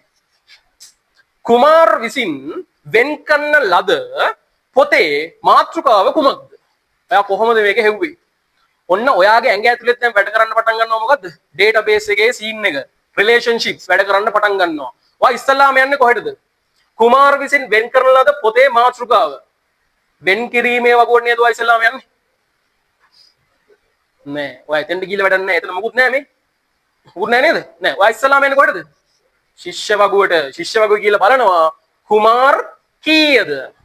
එහෙමනේ. ඔයා එහෙනම් මේ වගුවට ගියාද නැද්ද? මේ වගුවට ගියා. පළවෙනි වගුවට ගියා. ගිහලා බැලුවා කුමාර් කීයද පුතේ? 1.0.2. ඊළඟට ඔයා කොහෙටද යන්නේ? වෙන් කිරීමේ වගුවට යනවා. මෙන්න වෙන් කිරීමේ වගුව. එයා මොකද්ද වෙන් කරලා තියෙන්නේ? B.0.1.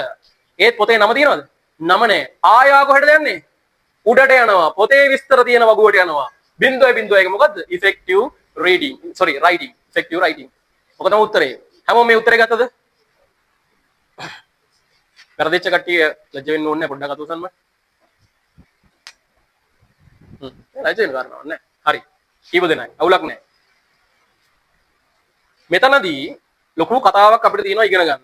මේක තමයි උත්තරේ. මොකක්ද මේ කතාව? ඩේටාබේස් එකක් ඇතුළෙත් හොඳට මතක තියාගන්න. ඩේටාබේස් එකක් ඇතුළෙත් සිද්ධ වෙන්නේ ඔන්න ඔය සීන් එකම තමයි පුතා. අපි මොන හරි හොයන්න කියනවා. ඒ හොයන්න කියන එකට අපි සිංහලෙන් කියනවා මොකද්ද? විමසීම්. ඉංග්‍රීසි වලින් කිව්වා කරින් පටන් ගත්තේ queries කියලා කියනවා. මොකද ඩේටාබේස් එකක් ඇතුලේ හතර දෙනයි ඉන්නේ. කවුද ඉන්නේ? forms, tables, queries, reports. එහෙමනේ. එහෙම නේද? ඔය හතර දෙනා මතකයිනේ. ඒ හතර දෙනා elements හතරයි තියෙන්නේ ඩේටාබේස් එකක් ඇතුලේ. මතක තියාගන්න. කවුද මේ හතර දෙනා? forms, tables, queries, reports. form කියලා කියන්නේ අයදුම්පත්. නැත්තම් අපි ෆෝරම් කියලා අපිට ගන්න පුළුවන්. හරිද? පුරවන්නේ එතනින්. ඊළඟට කවුද ඉන්නේ? වගු. ඊළඟට කවුද ඉන්නේ? විමසීම්. ඊළඟට කවුද ඉන්නේ? අන්තිමේට වාර්තා. පුතේ මේ හතර දෙනාගේ සම්බන්ධය පොඩ්ඩක් මම කියන්නද? අහගන්නකෝ. මෙයා අහගන්නකෝ. සම්බන්ධය මෙහෙමයි හැදෙන්නේ. හරිද? ෆෝම් එකක්. forms. ඔන්න බලන්න. හරිද? ෆෝම් එකකින් data යනවා කොහෙටද? table එකට. මේ වෙන සම්බන්ධයක් ඈ. table එකෙන් තමයි අපි මොනවද හදන්නේ? queries හදන්න, විමසීම් හදන්න. ඒ query එක අපිට ඕනම් පුළුවන් report එකක් විදියට ගන්න. ඔන්න හොඳින් අහගන්න. ඔයගලන්ට අපි මේකේ ප්‍රැක්ටිකල් එක කරනකොට මතක ඇති අපි මුලින්ම හැදුවේ මොකද්ද? මුලින්ම හැදුවේ වගුව. ඒක හරි. මුලින්ම හැදුවේ වගුව. එකට හදන්නේ වගුව තමයි. දෙකට හැදුවේ ෆෝම් එක. ඊට පස්සේ මොකද කළේ? ෆෝම් එක එකින් එකට අපි දත්ත මොකද කරේ? data මොකද කරේ? enter කළා. enter කරලා අන්තිමට table එකට ගිහලා බලනකොට මෙන්න මේ data ටික table එකේ තියෙනවා. මතකයිනේ? ඔව්. ඉන් ප්‍රැක්ටිකල් එක මතකෙන් කරා නම් හරියට සිහිය සම්මා සතිය තියාගෙන කරා නම් මතක ඇති. හරිද? හරි. එතකොට ෆෝම් එකකින් අපි පිරෙව්ව නිසා tables ටික පිරුණා. දැන් table ඇතුලේ මොනවද තියෙන්නේ? data දත්ත තියෙනවා. ඊළඟට අපිට මොනවද මේක ඇතුලෙන් ඕනේ? එක එක විමසීම් ඕනේ. ඔය දැන් විමසීමක් තමයි ඔයාලට ප්‍රශ්නේ හම්බුනේ. මොකද විමසීම? කුමාර් ගත්ත පොතේ නම. ඒ වගේම අපි database එකෙන් අහුවා නම් database එකත් ඔය වගු ටිකටම ගිහිල්ලා අපිට ඔක හොයලා දෙනවද නැද්ද? හොයලා දෙනවා. ඒක තමයි මම මෙතන කළේ. ඒවට තමයි අපි කියන්නේ විමසීම් කියලා. queries. විමසනවා. විමසුවට පස්සේ අපිට උත්තරයක් එනවනේ. උත්තර එනවා. හැබැයි උත්තර එන්නේ අපේ software එක ඇතුලේ. ඔය software එකේ ඇතුලේ නේව හැමෝටම තේරෙනවද? තේරෙන්නේ නැහැ. දැන් අපි හිතමු උදාහරණයකට ආච්චි කෙනෙක් ඇවිල්ලා අපෙන් අහනවා. කුමාර් ගත්ත පොතේ නම. අපි අරක කෝරේ එකක් දාලා software එක පෙන්නනවා ආච්චිට. දැන් ආච්චි දන්නවද access? ආච්චි දන්නේ නැහැ. ආච්චිට මේක පෙන්වන්න හොඳම විදිය මොකද්ද? දැන් මම මෙතන ආච්චි කියලා ගත්තා. එයා දන්නේ නැති පුද්ගලෙක් විදියට ඈ. ඒතෝ වෙන සම්බන්ධයක් නැහැ. එයා දන්නේ access ගැන. තියෙනවනේ. access ගැන දන්නේ නැති පුද්ගලෙක්. එයාට අපි අර ආපු කෝරේ එකකින් ආපු output එක පෙන්නලා හරියනවද? તો මෙලොව දැන් තේරෙන්නේ නැහැ. එයා software එක ඉගෙන ගන්නේ නැහැ. software එක දන්නේ නැහැ. අපිට ඒක මොකක් විදියට එයාට දෙන්න පුළුවන්ද? එයාට තේරෙන report එකක් විදියට එළියට අරගෙන දෙන්න පුළුවන්. print out එකක් අරගෙන දෙන්න පුළුවන්. දැන් තේරෙනවද මේ හතර දෙනාගේ සම්බන්ධය? database එකක් හදුරේ elements හතර මතක තියාගන්න පුතේ. හරිද? කවුද ඉන්නේ? forms, tables, queries, reports. forms වලින් තමයි data enter වෙන්නේ, data ගබඩා වෙන්නේ, store වෙන්නේ මෙතන. ඒකෙන් එක එක විමසීම් කරන්නේ මෙයා. ඒවා සාමාන්‍ය ඕනම පුද්ගලයෙකුට තේරෙන විදිහට report එකක් වාර්තාවක් විදිහට හදලා දෙන්නේ කොහොමද? reports කියන option එක. කොහොමද තියාගන්න. හරිද? හා. ඊළඟට මෙන්න මේකට හරිම උත්තරේ ඔයා දීලා තියෙනවා නම් ඔයා හිතන්න ඔයාට access ඕන දෙයක් පුළුවන් කියලා. මොකද මේක ඇතුලේ තියෙන ලොකු කතාවක්. බලමු අපි කියවලා. ඔයා බලන්න දැන් ඔයාට මේක හරි ගියාද වැරදුනාද මොනවාද සිද්ධ වුනේ කියලා. සිසුවෙකු පුස්තකාලයේ සමාජිකත්වයේ ලබා පොතක් වෙන් කරයි.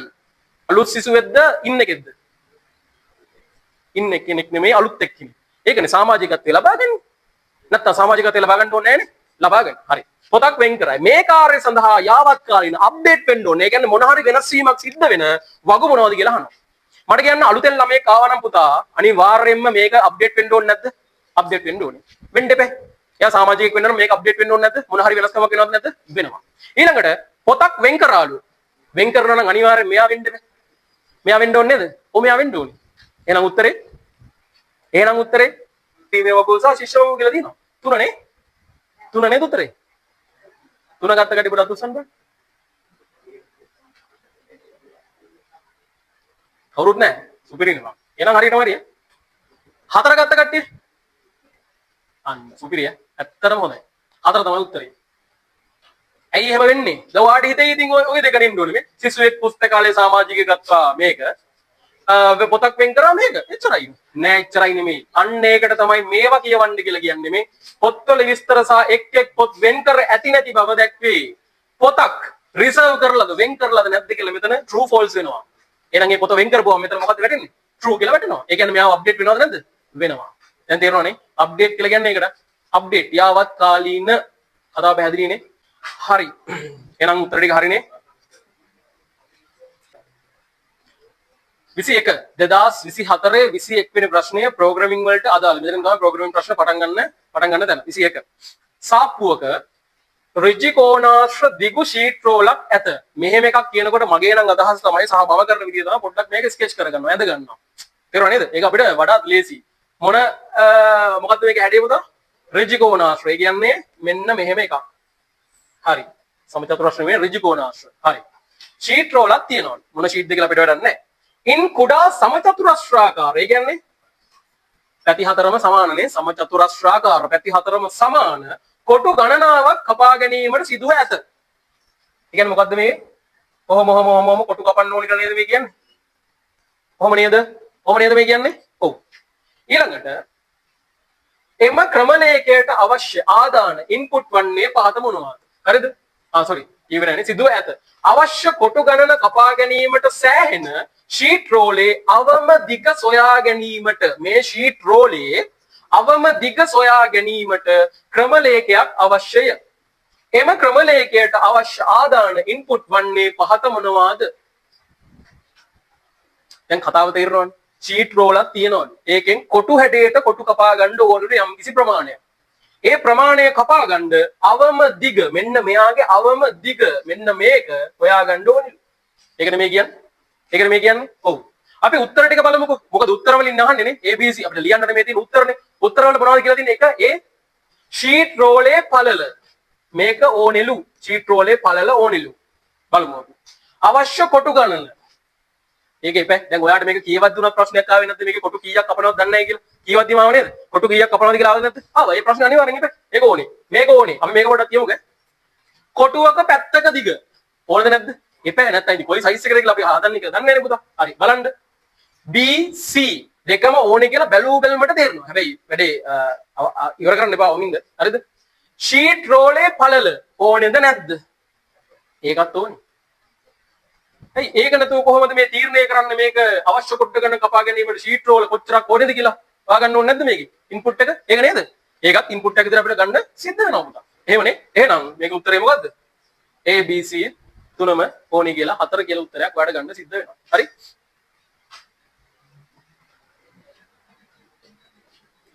sorry මම පල්ල කියලා පෙන්නුවේ මේ පැත්තනේ මේ පැත්ත මේ පැත්ත ඕනේ පළල මේක පළල මේ විත් එකනේ මේක හරිද? මේක ඕනේ. ඉතින් ෂීට් රෝලේ පළල ඒකත් ඕනේ. කොටු ගණන කොච්චරද කියලා ඕනේ. ඊළඟට කොටුවක පැත්තක දිගත් ඕනේ. නැත්නම් කොටු කීයක් කපනවද කොටුවක ප්‍රමාණය අපි දන්නවද මේ කපන්න බෑනේ. හරි? තුනම ඕනේ. තේරුණා නේද? හා.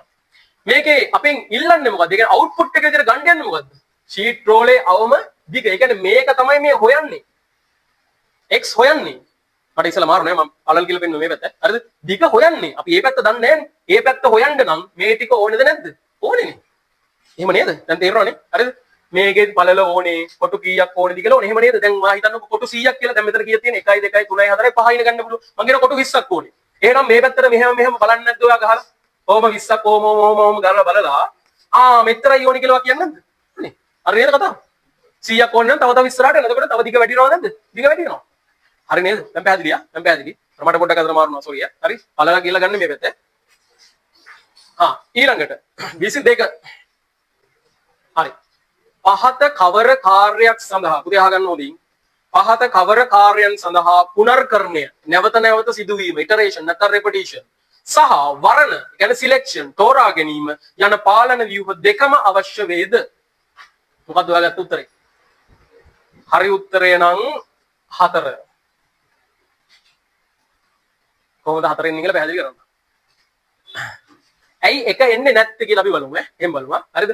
දැන් මේ වලදී නම් අර මම කියලා දෙන ආර්ට් එක එච්චරටම පාවිච්චි කරන්න බෑ අමාරු. මොකද හදලම් බලන්න වෙනවා. තේරෙනව නේද? ආර්ට් එක මතකයිනේ. මොකද ආර්ට් එක? වැරදි එකක් හොයාගෙන ටක් ටක් ගාලා කපලා දාන්නේ. දැන් මේකෙදී එහෙම කරන්න බෑ. අපි හිතලම් බලන්න ඕනේ. දැන් ඔයාලට තේරෙනව නේද මේවා ටිකක් වෙලා යනවා කියලා? මේකට යන වෙලාව ඉතුරු කරගන්නේ කොහෙන්ද? කලින් ප්‍රශ්න වලින් ඈ. තේරෙනව නේද? ඒ වලින් ඉතුරු කරගන්න ඕනේ. මොකද මේවට ටිකක් මොලේ වෙහසන්න ඕනේ. ඒකනේ ප්‍රෝග්‍රෑමින් කියලා කියන්නේ. ඒකයි. මේ වගේ ප්‍රශ්න කීයක් වට එනවද අනිවාර්යෙන්ම? අනිවාර්යෙන් කීයක් එනවද අඩුම? 9ක් එනවා. 9ක් එනවා. MCQ 9ක් එනවා ප්‍රෝග්‍රෑමින් වලින්. ඉතින් මේ 9ට හිතන්නකෝ විනාඩි 2 ගාන ගියත් විනාඩි 18ක් එතෙන්ටම ගිහිල්ලා. තව ඔයාට අනිත් ප්‍රශ්න ටිකට කීයද ඉතුරු? විනාඩි 40යි නේ. අපි 18 20 කරමුකනේ. එහෙම නේද? විනාඩි 40යි. හැබැයි මේක දෙකෙන් ගියොත් හරි නේද? දෙකට වඩා වැඩියෙන් ගියොත් තව ටික අඩු වෙනව නේද? අන්න එහෙම ප්ලෑන් කරන්න ඕනේ ඈ. හරි කමන්නේ නැහැ. ඒවා දැන් හිතන්න ඕනේ නැහැ. බලන්න මෙහෙම. දී ඇති සංඛ්‍යා දෙකක සාමාන්‍ය ගණනය කිරීම. පුතේ බලන්න. දී ඇති සංඛ්‍යා දෙකක සාමාන්‍ය ගණනය කරන කියන්නේ මොකද්ද? නම්බර්ස් දෙක එකට එකතු කරා දෙකෙන් බෙදුවා. දැන් මොකද්ද ඒකේ සිලෙක්ෂන් එක? තෝරා ගැනීමක් තියෙනවද? නැහැ. නැවත සිදුවීමක් තියෙනවද? නැහැ. එන එක ගන්න බෑ. සංඛ්‍යාවක් ප්‍රථමක දෙයි සෙවීමට මට කියන්නකෝ ඒක හොයන විදිහ මම දන්නේ නැහැ. ගණන් කලේ ගොඩක් කල්නේ. ප්‍රයිම් නම්බර් එකක් කියලා හොයන්නේ කොහොමද? ෆැක්ටර්ස් සාධක දෙකක් තියෙනවා නම් ඒක ප්‍රයිම් නම්බර් එකක්. එහෙම නේද? කොහොමද ඒක හොයන්නේ? කොහොමද ඒක හොයන්නේ? මට කියන්නේ හොයන එකට නැවත සිදුවීමක් නම් තියෙනවනේ. තියෙනවා. නැත්te නෑ. නැවත සිදු වෙනවා. හැබැයි තේරීමක් තියෙනවා. තේරීමක් නෑ. මේක දෙකම එපා. තේරුණා නේද? දෙකම. එහෙනම් ඒකත් උත්තරයක් නෙමෙයි. ඊළඟට පරිශීලකයාට පිළිගැනීමේ පණිවිඩ වෙල්කම් මෙසේජ් එකක් දෙන්න. hi නැත්නම් welcome to this software මොන හරි. එතකොට ඕක පෙන්නනවා විතරනේ. ආයේගේ repetition එකක් තියෙනවද? selection එකක් තියෙනවද? නෑ. ඒ නිසා මේක උත්තරය කියලා ගන්න පුළුවන්. හැබැයි ඒකත් අපි අඳුරගමු ඈ. ඔන්න බලන්න. පළමු ඉරට්ටේ සංඛ්‍යාව 20 මුද්‍රණය කිරීමට. පළමු ඉරට්ටේ සංඛ්‍යාව 20 මොනවද කියලා කියන්න බලන්න. 2 4 6 8 ඕ නේද? දෙකේ චක්‍රෙ ඉන්නේ 20 වෙනකන් දෙවර චක්‍රේ. මුද්‍රණය කරනවා 20ම. නැවත මුද්‍රණය කරනවා කියලා කියන්නේ මේක මොකද්ද? repetition. පුරා කරන්නේ තියෙනව නේද? තියෙනවා. මොකද්ද මේක ඇතුළේ තියෙන සිලෙක්ෂන් එක?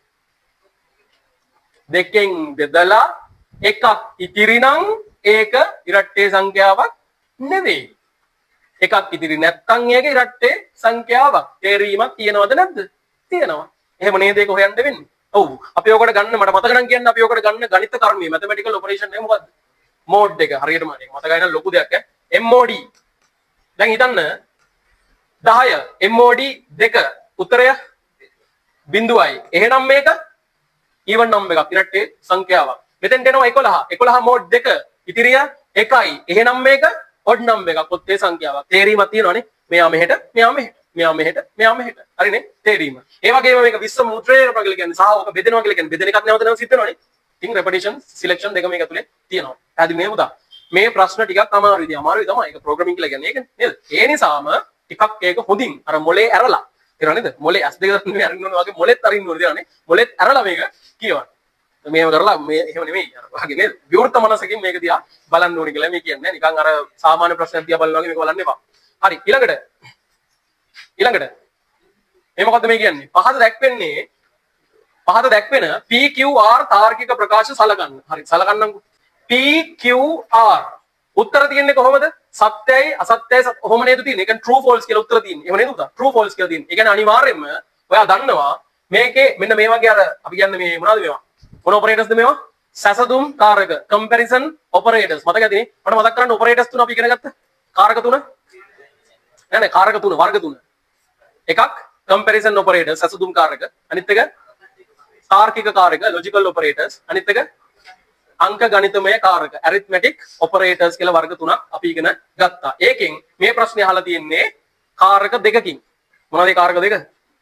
එකක් සැසඳුම් කාරක comparison operators අනිත් එක මේ and එක not එක තියෙන්නේ තාර්කික කාරක logical operators වලින්.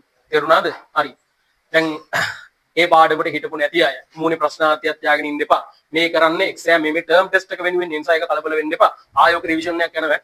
ඕක රිවිෂන් කරන්න නැතුව කොහොමද එක්සෑම් එකට යවන්නේ බය වෙන්න එපා. හරිද? ඕක තමයි අපි ගන්න අන්තිම රිවිෂන්. ඒ කියන්නේ ඔක්කොම පාඩම් ටික රිවිෂන් කරලා එක්සෑම් එකට ළඟින්ම රිවිෂන් කරන්න ওই පාඩම තමයි. ඕක හොඳටම කරලා තමයි යවන්නේ. ඔය ලකුණු 9යි, දෙවෙනි පේපර් එකේ එන ලකුණු 2යි, ඊළඟට ප්‍රශ්න තෝරගෙන කරොත් ඒ ලකුණු 10යි. ඔක්කොම කීයද එකතුද? 20ක් 20 ඔය අඩුම 20ක් එනවා.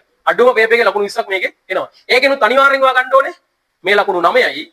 අර පළවෙනි ප්‍රශ්නේ අනිවාර්ය ලකුණු 2. ඒකයි ඔයා ගන්න බෙපෑනේ. අරකනම් තෝරගන්න නැහැ කියලා හිතමුකෝ. ඒක අවුලක් නැහැ. තෝරගන්න ප්‍රශ්න අතාරිය කියලා හිතමු. හැබැයි ඔයාට අර ප්‍රශ්න අතාරින්න පුළුවන්ද? බෑ. අන්න ඒ තැනට ඔයාව ලෑස්ති කරලා යවනවා බය වෙන්න එපා. ඒ නිසා දැන් මේ කියන දේවල් මේ මොකද්ද මේ යකා කියවන්නේ කියලා වගේ හිතනවා නම් ඒ වැඩි හිතන්න එපා. දැනට මේ ටික විතරක් ඔලුවට දාගන්නකෝ. පාඩම ආයෙ රිවයිස් කරනවා. බය වෙන්න එපා. හරි? ඒවා ඉස්සරහට අපි කරමු. දැන් අහගන්න. දැන් හොඳින් අහගන්න මේක කරන්නේ කොහොමද කියලා. හොඳින් අහගන්න. මේ ටිකත් තියහන් හිටියොත් හරි?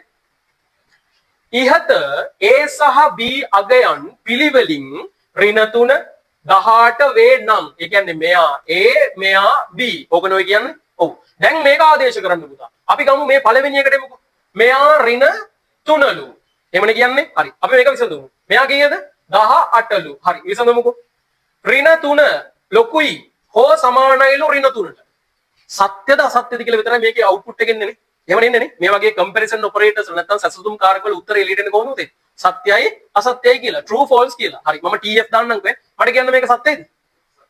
ඔව් සත්‍යයි සමානයි. නේද? සමානයි. ඍණ 3ට සමානයි. එහෙනම් මේක T. හරිද? හරි. මට ඔහොම මතක් කරලා කියන්න T කියන්නේ එක ඉලක්කමක් විදිහට කීයද? T කියලා කියන්නේ 1 IT වල. F කියලා කියන්නේ false කියලා කියන්නේ අසත්‍යයි කියලා කියන්නේ එහෙනම් බිඳුව වෙන්න එපා. ඒක ඔයා දන්නවා. ඒක ඔයා දන්නවා. හරි. ඒකත් මතක තියාගෙන යන්න. 18 පොඩිවිලු 25ට වඩා 18 පොඩිවිලු 25ට වඩා සත්‍යයි T n කියලා කියන්නේ ගණිත කර්මය මොකද්ද මේක ඇතුලේ හැංගිලා තියෙන්නේ n කියලා කියන්නේ ගුණ කිරීම මල්ටිප්ලිකේෂන් ඒ කියන්නේ ඩොට් එකනේ ඩොට් එක කියන්නේ ගුණ කිරීම මල්ටිප්ලිකේෂන් එක් වරක් එක එකයි නැත්නම් t වරක් t කියලා කියන්නේ t ම තමයි එහෙම නේද එක් වරක් එක ඉලක්කමයි ගන්න ඕනේ එක් වරක් එක කියපුදා එකයි එහෙනම් මේක සත්‍යයි අපි චුට්ටක් කරක ඇප්ලයි කරලා බලමු සත්‍ය තියෙන උත්තර කීයද තියෙන්නේ මුලින්ම සත්‍ය තියෙන උත්තර දෙකයි තියෙන්නේ මේ දෙන්නම මම කපලා දානවා මේ දෙන්නම කපලා දැම්මා. ආයෙ බලන්න ඕනේ නැහැ. ඊළඟට තව පොයින්ට් එකක් මම කියන්නම්. ඔයාලට ඒක පේනවද ලොකු දෙයක්. ඔය ඊළඟට චෙක් කරන්නේ Qද Rද? R. අන්න හරිය. ඕවා තමයි එන්න ඕනේ. ඇයි ඒ? ඇයි ඔය R චෙක් කරන්නේ? ඇයි Q චෙක් කරන්නේ නැත්තේ? දෙකේම තියෙන අසත්‍යයි නේ බා. ආයෙ ඉතින් ඕක චෙක් කරගෙන ඉන්න ඕනේ. උත්තර දෙකේම තියෙන අසත්‍යයි කියලා. ආයෙ චෙක් කරන්න එපා. ඉතින් අපරාධ වගේ වෙලා. එහෙම නේද? ඒවා තමයි අර පුරුදු වෙන ආර්ට් එක. මේවා කරන්නේ ඒකට තමයි. එහෙනම් දැන් ඔයා චෙක් කරන්න ඕනේ කවද? හරි. මෙයා ඕන්නේ තිබ්බ කරන්නේ නැහැ නේ. ඔය ඕන්නේ චෙක් කරන්න එපා. හරි. මෙතෙන්ට අපි යමු. A කීයද? ඍණ 3යි. B කීයද? 18යි. ඍණ 3 ලොකුයිලු බිඳුවට වඩා. වැරදිනේ පුතා. F නේ, false නේ. 18 පොඩියිලු 15ට වඩා. false නේ, වැරදිනේ. ඒ කියන්නේ බිඳුවනේ. F කියන්නේ බිඳුවනේ. O කියන්නේ එකතු කිරීම. බිඳුවයි කීයද? බිඳුවයි. බිඳුවයි කීයද? බිඳුවයි. ඒ කියන්නේ මේ ටිකේ උත්තරේ මොකක්ද? අසත්‍ය. ඒ කියන්නේ බිඳුවයිනේ. false. හැබැයි ඒක not කළා. not කියන්නේ කන පිට හැරෙනවා. ඒ කියන්නේ අසත්‍ය වෙච්ච එක මොනවා වෙනවද? සත්‍ය වෙනවා පුතා. එහෙනම් උත්තරය 4. තේරුණානේ? චුට්ටක් ආය පාරක් වා තනියම ඕක කරන්න තේරුණා නැත්නම් පොඩි වෙලාවක් දෙන්න. හරිද? මොකද මේක ඇතුලේ තියෙනවා ඔය කම්පැරිසන් ඔපරේටර්ස් සහ ලොජිකල් ඔපරේටර්ස් දෙකේම කතාව මේක ඇතුලේ තියෙනවා. හරිද? පොඩ්ඩක් කරලා බලන්න ඒක. පොඩ්ඩක් කරන්න. ඒක ඉවර කට්ටියට මම දෙන්නම් ඊළඟ ප්‍රශ්නේ. ඊළඟ ප්‍රශ්නේ තියෙන්නේ මොන කාරකද? අංක ගණිතමය කාරක වලින් තමයි ප්‍රශ්නේ තියෙන්නේ. ඒ කියන්නේ arithmetic operators වලින්. ඔන්න operators තුන මේකේ හරිය. හරි අපි මෙයාට උත්තරේ බලමු. 24ට උත්තරේ එන්නේ අපි හදලම බලමු. හරිද? මට කියන්න මේක ඇතුලේ තියෙන කාරකයන් මොනවද? එකතු කිරීම තියෙනවා, ගුණ කිරීම තියෙනවා, අඩු කිරීම තියෙනවා, div තියෙනවා. div ගැන දන්නේ නැතුව මේක කරන්න බෑනේ. මම ඉස්සෙල්ලාම div ගැන කියලා දීලා ඉන්නවා. මෝඩ් එකම යන කෙනෙක් තමයි div කියලා කියන්නේ. පුතා div එකේ මොකද වෙන්නේ? div එක ඉස්සරහා ගන්න div එක ඉස්සරහා තියෙන ඉලක්කමෙන් ඉලක්කම ඊට පස්සේ තියෙන ඉලක්කමෙන් බෙදුනහම එන උත්තරේ තමයි div කියලා කියන්නේ. සරලයි. එහෙනම් මේකේ උත්තරේ 5යි. හැබැයි මෙහෙම තියෙනවා 11 div 2 කියලා තියෙනවා. දැන් උත්තරේ කීයද? හරියට බෙදුවොත් නම් කීයද? 11 2 බෙදුවා කීයද? 5.5 නේ. ඒ බෙදුවොත්නේ. ඒ බෙදීමනේ. හැබැයි මෙතන තියෙන බෙදීම නෙමෙයි div කියන එකේ තේරුම තමයි දශම සංඛ්‍යා එළියට එන්නේ නැහැ. ළඟම පූර්ණ සංඛ්‍යාව විතරයි එළියට එන්නේ. මෙතනත් උත්තරේ කීයද පුතා? 5ම තමයි. හරිනේ? 5ම තමයි. දශම සංඛ්‍යා එන්නේ නැහැ. හරි. ඒක මතක තියාගෙන අපි යම් බලන්න ප්‍රශ්නෙට. ඔයා මේක ඉස්සලාම විසඳන්නේ. මට කියන්න. මේ ගණන්නේ බෝඩ් මෑස් මතක තියෙන්නත් ඕනේ. බෝඩ් මෑස් දන්නවද? 1 බෙගු AR නැත්නම් 1 බෙගු 3. හරි. මට කියන්න ඕවා මේක ඉස්සලාම විසඳන එකක්. 5 3යි 8යි. හරි. ගුණ කිරීම 2 අඩු කිරීම 10 div 2. ඊළඟට ඔයා මේක විසඳන්නේ 10 div 2. හරි. කියන්න මට උත්තරේ 5යි. අඩු කිරීම 8 වරක් 2 16යි. 16න් 5ක් අඩු වුණාම 11යි. හරි ලේසියිනේ. 11යි. හරිනේ. එතකොට බෝඩ් මෑස් නීතියින්ට අනුව මේක හදන්න ඕනේ. මේ වගේ ප්‍රශ්නයක් ඉතින් අපිට ඒ කියලා කියන්න බෑ. මේක පොඩ්ඩක් සංකීර්ණ වෙන්න පුළුවන්. ඒ නමුත් කාර් එක ටිකක් මතක තියාගෙන div board මතක තියාගෙන හරි බෝඩ් මෑස් අනුව මේක හදන්න ඕනේ. එතකොට බෝඩ් මෑස් අනුව තව නීතියක් දන්නවා.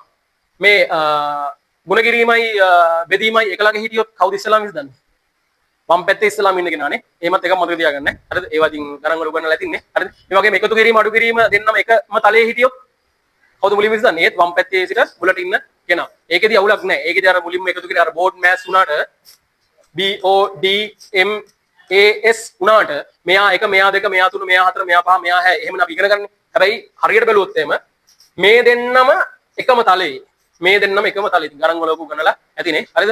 ඒක ඔක්කොම කලවම් වුණොත් තමයි පිළිවෙලක් හැදෙන්නේ. හැබැයි දෙන්න විතරක් ඉන්නවනම් ඒ දෙන්න එකම තලයේ විදිහට තමයි සලකන්නේ. හරි?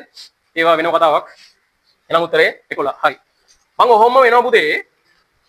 පාවත වෙනස් ප්‍රශ්නයකට පොඩ්ඩක් අරන් යනවා මගේ වෙලාවත් එක්ක. ඒ තමයි අපි දැනට ඉගෙන ගත්ත අපේ ග්‍රැෆික් පාඩමේ සුපිරි ප්‍රශ්නයක් තියෙනවා. 34 මට 34 උත්තරයක් දෙන්න. 34. ඕකේ මම ඔය පේපර් එකේම 34 වෙනි එක. හරි පුතේ ආගන්න අන්න මොමහන්න. මේක ඉතාල වැදගත්. මොකද අලුත්ම පාඩම අපි ඉගෙන ගත්ත ආසන්නම් පාඩම නිසා පොඩ්ඩක් ඔයාලට අමතක වෙලා තියෙන්න පුළුවන්. හරිද? ආගන්න. පික්සල් n සංඛ්‍යාවක් සහිත. ඒ කියන්නේ සංඛ්‍යාව අපිට කීයද කියලා දීලා නැහැ. n කියලා පදයක් දීලා දෙනවා. n කියන ටර්ම් එක. n සංඛ්‍යාවක් සහිත විශාලත්වය දෙකේ අඟල් දෙකේ මේ අඟල් කියලා කියන්නේ මෙහෙම දෙකක් දැම්ම මඟල් ඈ. හරි මම එහෙම එකක් අඳින්නම්කෝ. ඕන් සමචතුරස්‍රයක් නේ. දෙකේ ඇතුලේ කීයද පික්සල් n කියලා කියනවා. ඕකනේ කියන්නේ. වූ රාෂ්ට්‍ර චිත්‍රයක්. මොකද රාෂ්ට්‍රය ඇතුලේ මොනවද තියෙන්නේ? පික්සල් කියලා අපි දන්නවනේ. වෙක්ටර් ඇතුලේනේ පික්සල් නැත්තේ. හරිද? රාෂ්ට්‍ර චිත්‍රයක් විශාලත්වය පොඩ්ඩක් වැඩි කරලා 2 3 ඒ කියන්නේ මේක මේ පැත්තට ඇදලා තව පොඩ්ඩක් වැඩි කරලා එමනේ මේ කියන්නේ එමයි මේ කියන්නේ හරි දක්වා විශාල කරේ විශාල කළ චිත්‍රකයේ ඇති පික්සල් සංඛ්‍යාව කොපමණද? ඔව් හරියටම හරි උත්තරේ එන්ම තමයි. ඇයි ඒ? මුලින්ම මතක තියාගන්න. ෆොටෝ එකක් ඇතුලේ තියෙන නිශ්චිත පික්සල් ප්‍රමාණයක්. ෆොටෝ එක මෙහෙම පල්ලෙහාට ඇද්දා ලොකු කරා කියලා පික්සල් වැඩි වෙනවද? වැඩි වෙන්නේ නැහැ. ඒක හොඳට මතක තියාගන්න. දැන් ඒක අමතක වුණාට කමක් නැහැ. දැන් ඉතින් මතක තියාගන්න. පික්සල්ස් එම් ෆොටෝස් වල පික්සල් ප්‍රමාණය වැඩි වෙන්නේ නැහැ පුතා. ෆොටෝ එක ලොකු කරා කියලා පික්සල් වැඩි වෙන්නේ නැහැ. තියෙන ටික තමයි බෙදලා යන්නේ. තියෙන ටිකයි හැදෙන්නේ. තියෙන ටික තමයි බෙදලා යන්නේ. උත්තරේ එන්ම තමයි. උත්තරේ එන්ම තමයි. හරි. කොහොමම 37ට එන්න. තවත් හොඳ ප්‍රශ්නයක්. මේක ඇතුලේ මට ඔයාලට අලුත් දෙයක් කියලා දෙන්න තියෙනවා. පොඩ්ඩක් කියවන්නකෝ ප්‍රශ්නේ. කියවුවට පස්සේ මම කියලා දෙන්නම්. 37. හොඳට කියවන්න. පොඩි අවබෝධයක් ගන්න. ප්‍රශ්නේ කියවන්න නැතිනේ. දැන් අහන්න මේ පැත්ත. මොවම් බලන්න මේ පැත්ත. විභේදනය. ඒ කියන්නේ රෙසලූෂන් එක. ඔයාට මතකද රෙසලූෂන් හොයන සූත්‍රය කුමක්ද? කවුරු ගුණ කිරීම කවුරුද? W ගුණ කිරීම H with පළල ගුණ කිරීම උස. එහෙනම් මේ තියෙන්නේ මෙයාගේ පළල මේ තියෙන්නේ මෙයාගේ උස. ඒකත් මතක තියාගන්නකො. හරිද? සහ උපරිම ලෙස වර්ණ හතරක් ඇති. මතකද අර දුන්න මම ටියුට් එකේ අපි ගානක් හැදුවා. වර්ණ ගාන දුන්නොත් බිට් ගාන හොයන විදිහක් ඉගෙන ගත්තා මතකද? මට මතක නම් කියන්න. වර්ණ ගාන දුන්නොත් බිට් ගාන දුන්නොත් වර්ණ ගාන. කොහොමද වෙන්නේ? හරි. 4යි කියලා කියන්නේ දෙකේ කීවෙනි බලයද? දෙවනි බලය. එහෙනම් පුතා මේක ඇතුලේ තියෙන බිට් ප්‍රමාණය නැත්නම් අපි කියනවා BPP අගය. bits per pixel. pixel එකක් ඇතුලේ තියෙන බිට් ප්‍රමාණය හොයන්නේ කොහොමද? වර්ණ දුන්නොත්, වර්ණ ගාන දුන්නොත් එයාගේ බලය බලන්න. දෙකේ කීවෙනි බලයද කියලා බලන්නේ වර්ණ ප්‍රමාණය. දෙකේ දෙවෙනි බලය නේද? එහෙනම් බිට් ප්‍රමාණය තමයි මේ තියෙන්නේ. මේ තමයි BPP. තේරුණාද? ඔක මතක තියාගන්න. ඔක මතක තියාගන්න. තේරුණාද මම කියපු කතාව? හරි. මට එහෙනම් කියන්න මම කියනවා වර්ණ 8යි කියලා. එහෙනම් BPP කීයද? 3යි. ඒ දෙකේ තුන්වෙනි බලය 8යි කියලා කියන්නේ. හරි. මම කියනවා වර්ණ 16ක් මේකේ තිබුණා කියලා. එහෙනම් බිට් එක කීයද? බිට් 4යි. ඇයි දෙකේ හතරවෙනි බලය නේද 16? එහෙම නේද? හරි. ඒක ඔයා මතක තියාගන්න. හරිද? හොඳට මතක තියාගන්න එනවා. රෙසලූෂන් හොයන්නේ මේ විදිහට, BPP හොයන්නේ මේක තමයි BPP කියලා හිතන්න ගන්නවා. ඕක තමයි BPP කියලා කියන්නේ. තේරුණානේ? වර්ණ ගානේ දෙකේ බලය අරගෙන එන බලය තමයි බලයේ නිලක්කම තමයි BPP වෙන්නේ. හරි ඉන්න. කතාව ඉවර නෑ. වර්ණ හතරක් සහිත රාෂ්ට්‍ර චිත්‍රයක දල විශාලත්වය ඔන්න සයිස් එක අපෙන් අහනවා පුතා. සයිස් එක. ඔන්න ඔතන තමයි කතාව තියෙන්නේ. ඔයාලට අලුත් දෙයක් කියලා දෙන්න තියෙන්නේ මට ඔතන. මොකද්ද මේ අහන්නේ? සයිස් එක. ඔයා දන්නවා ඕනම ග්‍රැෆික් එකක තියෙනවා නේද සයිස් එක. කොහොමද මේ සයිස් ඔයාලට පේන්නේ? බයිට්ස් විදියට තියෙනවා, කිලෝබයිට් විදියට තියෙනවා, මෙගාබයිට් විදියට තියෙනවා, ගිගාබයිට් විදියට තියෙනවා. එහෙමනේ. ෆිල්ම් එකක් එහෙම කීයද? ගිගාබයිට් වලින් අපි කියන්නේ. ෆොටෝ එකක් කියන්නේ මෙගාබයිට් වලින්, කිලෝබයිට් වලින් කියන්න බැයිද අපිට? පුළුවන්. හරි. ඕක තමයි ඔය අහන්නේ සයිස් එක. සයිස් එක මොනවාගෙන්ද අහන්නේ? බයිට් වලින් අහනවා. හරි නේද? මොනවද බයිට් කියලා කියන්නේ? එතන කතා ගොඩාක් ඔයාලට මතක් වෙන්න ඕනේ. බයිට්. මතකදර මෙච්චරක් මෙච්චරයි මෙච්චරක් මෙච්චරයි කියපු අර පොඩි වගුරු. බයිට් එකක් හැදෙන්නේ මොනවා කීයක් වෙලාද? බිට් 8ක්. බිට් 8ක් බයිට් 1යි. ඊළඟට බයිට් 1024ක්. කිලෝබයිට් 1යි. කිලෝබයිට් 1024ක්. මෙගාබයිට් 1යි. මෙගාබයිට් 1024ක්. ගිගාබයිට් 1යි. ඔහොමම යනවා නේද? ඔක දන්නවනේ මෙතන ඉන්නේ හැමෝම. ඔක ඉගෙනාද 10 වසරේ 3 වෙනි පාඩමේ. හරිද? 10 වසරේ 3 වෙනි පාඩම. හරි. ඒකත් මතක තියාගෙන දැම්මට කියන්න මේ අහන්නේ මොනවාගෙන්ද සයිස් එක? බයිට් වලින් තමයි අහන්නේ උතා. මේ තියෙන්නේ බයිට් වලින් තමයි අහන්නේ.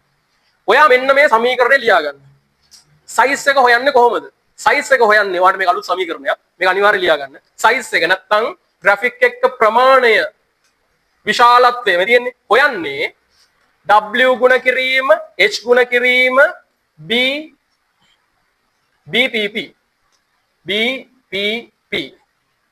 ඔන්න ඔක ලියා ගන්න ඉස්සෙල්ලා. සමීකරණ ලියා ගන්න. ඊට පස්සේ ඔයාලට මේක තේරෙයි හදන්න. සයිස් එක හොයන සූත්‍රය. W ගුණ කිරීම H ගුණ කිරීම BPP. ඒ කියන්නේ width එක ගුණ කිරීම height එක ගුණ කිරීම BPP. resolution එක හොයන්නේ මෙහෙම. BPP කියලා කියන්නේ අපිට වර්ණ දීලා තිබුණොත් වර්ණ දීලා තිබුණොත් වර්ණයේ දෙකේ බලයක් විදියට ගන්න BPP.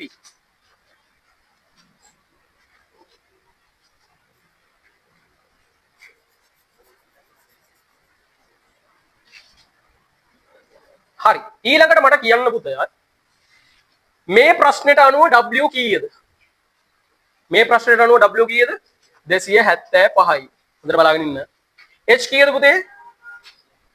175යි. BPP කීයද? දෙකයි කියලා අපි හොයාගත්තා. ඒක හොයාගත්තේ කොහොමද? අපිට BPP දීලා තිබ්බද? BPP දීලා තිබුණේ නැහැ. මොකද දීලා තිබුණේ? වර්ණ තමයි දීලා තිබුණේ. අපි 4 දෙකේ දෙවෙනි බලය විදිහට අරගෙන මේක තමයි BPP කියලා මම කිව්වනේ. එහෙනම් මෙතන BPP කීයද? 2යි. තේරුණාද? ඔන්න ඔයාට සයිස් එක හම්බ වෙනවා. මෙහෙම උත්තරයක් තියෙනවද බලන්න. මෙහෙම උත්තරයක් නැහැ. හැබැයි සයිස් එක හොයන්නේ මෙහෙම තමයි. ඒ කියන්නේ මේකට උත්තරයක් නැහැ. එහෙමද? එහෙම උත්තරයක් නම් තියෙනවා. මේකනේ ආසන්නෙම යන්නේ මෙයානේ. හැබැයි යා මොකද කරලා තියෙන්නේ? 8ෙන් බෙදලා. ඇයි එහෙම කළේ? හරියටම හරි. මේක ඉල්ලන්නේ මොනවාගෙන්ද පුතා? බයිට් වලින්. ඔයාට මෙතන හම්බෙන්නේ මේ සයිස් එක මොනවා වලින්ද හම්බෙන්නේ? බිට් වලින් හම්බෙන්නේ. මේකට යම් කිසි උත්තරයක් ආව කියලා හිතන්නකෝ. මේවා ගුණ කරන්න එහෙම යන්න එපා බරුට. හරිද? ගුණ කරන්න යන්න එපා මේවා. ඔයාට උත්තර දෙන්න තෝම තමයි. හරිද? මේක එන්නේ මොනවා වලින්ද පුතා? බිට් වලින් එන්නේ. මොනවා වලින්ද එන්නේ? බිට් වලින්. හොඳට මතක තියාගන්න. අයියේ මේ ගුණ කරන්නේ බිට් වලින්. මේක එන්නේ කොහොමද? බිට් වලින්. බිට් 8ක් නේද බයිට් 1යි වෙන්නේ. එහෙනම් ඔයා ගණිතයේ හැටියට දන්නවා මේක කීයෙන්ද බෙදන්න ඕනේ? 8ෙන් බෙදන්න ඕනේ. අන්න එනවා මේකේ උත්තරේ බයිට් වලින්. එහෙනම් උත්තරය 3. තේරුණාද කතාව? පැහැදිලිද? ආයි කියන්නද? ඕනේ නැහනේ. තේරුණා නේද? size එක හොයන සූත්‍රය මොකද්ද? W ගුණ කිරීම H ගුණ කිරීම BBP. BBP අපිට මේක දීලා නැහැ නේද? දීලා නැහැ. හැබැයි වර්ණ ගන්න දීලා තියෙනවා. ඒ මොකටද දීලා තියෙන්නේ? BBP හොයාගන්න. BBP හොයාගත්ත මෙහෙම. දෙකෙන් ගුණ කරනවා. හරි. දෙකෙන් ගුණ කරලා මේ එන size එක හෙන ගානක් කරනවා මේකේ. හරිද? හෙන ගානක් කරනවා මේකේ. මිලියන ගානක් කරනවා. ඒ එන්නේ මොනවා වලින්ද? bit වලින් එන්නේ. හැබැයි මේ ඉල්ලන්නේ bit වලින්ද? නෑ පුතා byte වලින්. ඒ නිසා අපි මේක කීයෙන් බෙදුවද? 8ෙන් බෙදුවා. මට එහෙනම් වාගේ ගණිත ඥානය දාලා මට කියන්න මට මේක කිලෝබයිට් වලින් ඕනේ. මේ එන උත්තරය මෙතන උත්තරයක් එනවනේ දැන් බයිට් වලින්. හරි මම ඒ උත්තරේ විතර මට කියන්න මම කොහොමද බයිට් වලට හරවන්නේ? 1024න් බෙදන්න හරියටම හරි. ඊට පස්සේ එනවා කොහොමද මේක? කිලෝබයිට් වලින්. කිලෝබයිට් වලින් එනවා. මට ඒ කිලෝබයිට් එක මෙගාබයිට් වලින් ඕනේ. එහෙනම් මේ උත්තරය බෙදනවා කීයෙන්ද? ආයෙත් 1024න්. එතකොට මේක එනවා මෙගාබයිට් වලින්. කවදාවත් මේව හදලා පෙන්නන්න දෙන්නේ නැහැ බෙදන්න එහෙම එපා. ඕවා බෙදන්න පුළුවන්ද? හැබැයි මෙහෙම උත්තර එන්න පුළුවන් ඈ. මෙහෙම බෙදලා දාලා උත්තරයක් එන්න බෑද? පුළුවන්. ඒක තමයි උත්තරේ. තේරුණා නේද පුතා? ඒක තේරුණේ නැහැ. හරි. අහගන්න ආයෙත්. ආයෙත් අහගන්න. මේකේ අපිට උත්තරේ හම්බෙන්නේ කොහොමද මගේ පුතේ? කොහොමද මේකේ උත්තරේ අපිට හම්බෙන්නේ? උදින් අහගන්න ඈ. W ගුණ කිරීම H ගුණ කිරීම BPP මේකේ උත්තරේ හම්බෙන්නේ මොනවා විදියටද? මොනවා විදියටද හම්බෙන්නේ? bit විදියටයි හම්බෙන්නේ. අයි bit වලින් මේ ගුණ කරන්නේ bit විදියට. මේ bit විදියට ආපු උත්තරය මෙයාව හිතන්නකෝ. මෙයාව හිතන්නකෝ. මට ඒක byte විදිහට ඕන නම් කීයෙන්ද බෙදන්නේ? 8ෙන්. ඇයි ඒ? bit 8ක් byte එක නිසා. අතනදී ගුණ කරලානේ හැදෙන්නේ. ඒ නිසා යාව හොයන්න නම් ඒක 8ෙන් බෙදන්න ඕනේ. එහෙම නේද? ඊළඟට මෙතන මේ උත්තරේ එන්නේ මොකක් විදියටද? byte විදියට එන්නේ නේ. මේ උත්තරේ එන්නේ byte විදියට. byte කියන උත්තරේ එනවා. මට ඕනේ දැන් ඒක කිලෝබයිට් වලට පරිවර්තනය කරගන්න. byte ගොඩාක් එනවනේ නේ. කිලෝබයිට් කියලා කියන්නේ ඒක පොඩි එකනේ. ඒ කියන්නේ ඒක අඩු වෙන්න බෑනේ. අඩු වෙන්න නම් මේක බෙදන්න ඕනේ කියන්න. 1024න්. ඇයි ඒ? මොකද byte 1024ක් තමයි කිලෝබයිට් එකක් වෙන්නේ. තේරුණා නේද? විනාඩිය ඇතුලේ විනාඩි මෙච්චරක් නම් පැය කීයද? අපිට ඒක කියන්නකෝ. විනාඩි 60යි. පැය කීයද? 1යි. ඔයා කීයෙන් දෙක බෙදන්නේ? 60 60ෙන් බෙදනවා. එතකොට නේ දෙක එන්නේ. ඔව්නේ. මට ඊට වඩා කියලා දෙන්න බෑ ගණන් පාඩමන්නේ. හරි ඈ එච්චරයි. ඒ නිසා තමයි මේකත් 1024න් බෙදන්නේ. මේක 1024න් බෙදුවාම මට කියන්න උත්තරේ එන්නේ මොනවා වලින්ද? කිලෝබයිට් වලින් උත්තරේ එනවා. මට කිලෝබයිට් වලින් නෙමෙයි උනේ මෙගාබයිට් වලින්. එහෙනම් මම මේ උත්තරේ බෙදනවා ආයි කියන්න 1024යි. තේරුණා නේද? එහෙමත් ප්‍රශ්නයක් එන්න පුළුවන් නිසා මේ කියලා දෙන්නේ. එහෙම එයි කියලා මම කියන්නේ නැහැ. නමුත් ඉතින් එහෙමත් එන්න බැරි කමක් නෑ මේ අවුරුද්දේ. මේ වගේම ප්‍රශ්නයක් 2024ත් ආවා. මේ විදිහෙම ප්‍රශ්නයක් 2025ත් ආවා. වාට මම දැන් ඒකත් පෙන්නනවා. මට ඒකත් හදලා දෙන්න ටක් ගන්න. ඔය විදිහටමයි ආවේ ඈ. ඔය විදිහටමයි ආවේ. ඒ කියන්නේ ඔයගොල්ලන්ගෙත් ඔය විදිහෙම එකක් බලාපොරොත්තු වෙන්න. මේ තියෙන 2025 පේපර් එකේ ඒ විදිහටම ඒ ප්‍රශ්නෙටම ආපු ඒ ජාතියේම ප්‍රශ්නයක්. ඒ කියන්නේ මේ කලින් අවුරුදු පේපර් එකේ. මට හොයලා දෙන්න 34 සමීකරණේ පාවිච්චි කරන්න. මම ආයෙ උනා සමීකරණ ලියන්නම්. size එක නෙමෙයි ඉල්ලන්නේ නේ. හරිද? size එක හොයන විදිය තමයි W ගුණ කිරීම H ගුණ කිරීම BPP හොඳට කියන්න. හරියට උත්තරය ගත්ත කට්ටියට යන්න දෙනවා. අනික කට්ටියට යන්න වෙන්නේ නැහැ. කියද?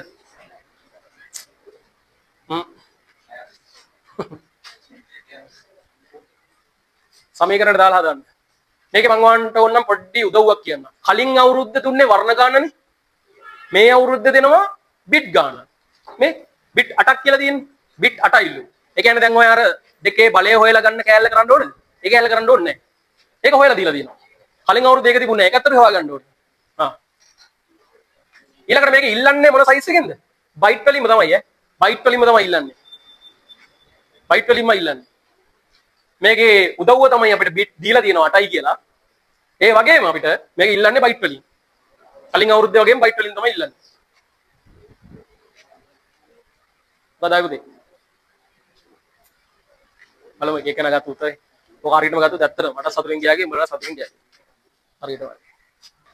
හරි බලන්නකෝ එනවා. වෙලාව යන නිසා. හොඳින් අහගන්න. හරි කීප දෙනෙක් හරි උත්තර ආන් තියෙනවා. සමහරට පොඩ්ඩක් අර කලින් ගාන පොඩ්ඩක් අමතක වෙලා තියෙනවා. හරිද? ඒක මතක් වුණා නම් හරි උත්තරේ එනවා. සයිස් එකනේ අපි හොයන්නේ. කීයද මේක? 1920යි width එක. එහෙමනේ. ගුණ කරන්නේ කීයෙන්ද? 1080න් height එක 1080. පුතා මේකේ අර වර්ණද අපිට දීලා තියෙන නැත්නම් කෙලින්ම බිට් ගානම දීලා තියෙනවා. බිට් ගානම දීලා තියෙනවා. ඒ කියන්නේ ගුණ කරන්නේ කීයෙන්ද? 8ෙන්. දැන් මේකේ උත්තරේ එන්නේ මොනවා විදිහට කියලාද මම ඉස්සලා කිව්වේ? බිට් විදිහට එන්නේ. තේරුණා නේද? හැබැයි ඉල්ලන්නේ මොනවාගෙන්ද? බයිට් වලින්. එහෙනම් මේක කීයෙන්ද බෙදන්න ඕනේ? 8න් බෙදන්න ඕනේ. කලින් වගේම තමයි. මේක 8න් බෙදන්න ඕනේ. බෙදීමේදී ඔයගොල්ලන් දන්නවා 8ට කැපෙනවා කියලා. එහෙනම් උත්තරය 1. හරිනේ. ඇයි 8ට කැපෙන්නේ කොහොමද කියලා මම කියලා දෙන්න ඕනේද? ඒක කියලා දෙන්න ඕනේ නෑනේ. නේද? 8ට කැපෙනවා. ඒ ගණන් එතන තියෙන ගණන් ඈ. එතන IT නෑ. එතන තියෙන ගණන් හදන විදිය තේරුණානේ? 8ට කැපෙනවා. ඒක උත්තරය කීයද? මේකම තමයි. හරිනේ. කතාව පැහැදිලිද? හා. එහෙමනම් ඔය මතක් කරගත්ත දේවල් එක්ක ටර්ම් ටෙස්ට් එක හොඳින් ලියන්න. හරිද? ඉතාලම හොඳින් ලියන්න පාඩම් කරන්න. කාට හරි නෝට්ස් එහෙම තාමත් කම්ප්ලීට් වෙලා නැත්නම් අලුතෙන් ආපු අයට පරණගෙන කම්ප්ලීට් දන්නවා. අලුතෙන් ආපු අය මට මැසේජ් එකක් දාන්න ගෙදර ගිහිල්ලා 10 වසරේ 11 වසරේ නෝට්ස් එහෙම ඕනනම් කියන්න මැසේජ් එකක් දාන්න මම ඔක්කොම ටික PDF විදිහට එවන්නම්. හරි.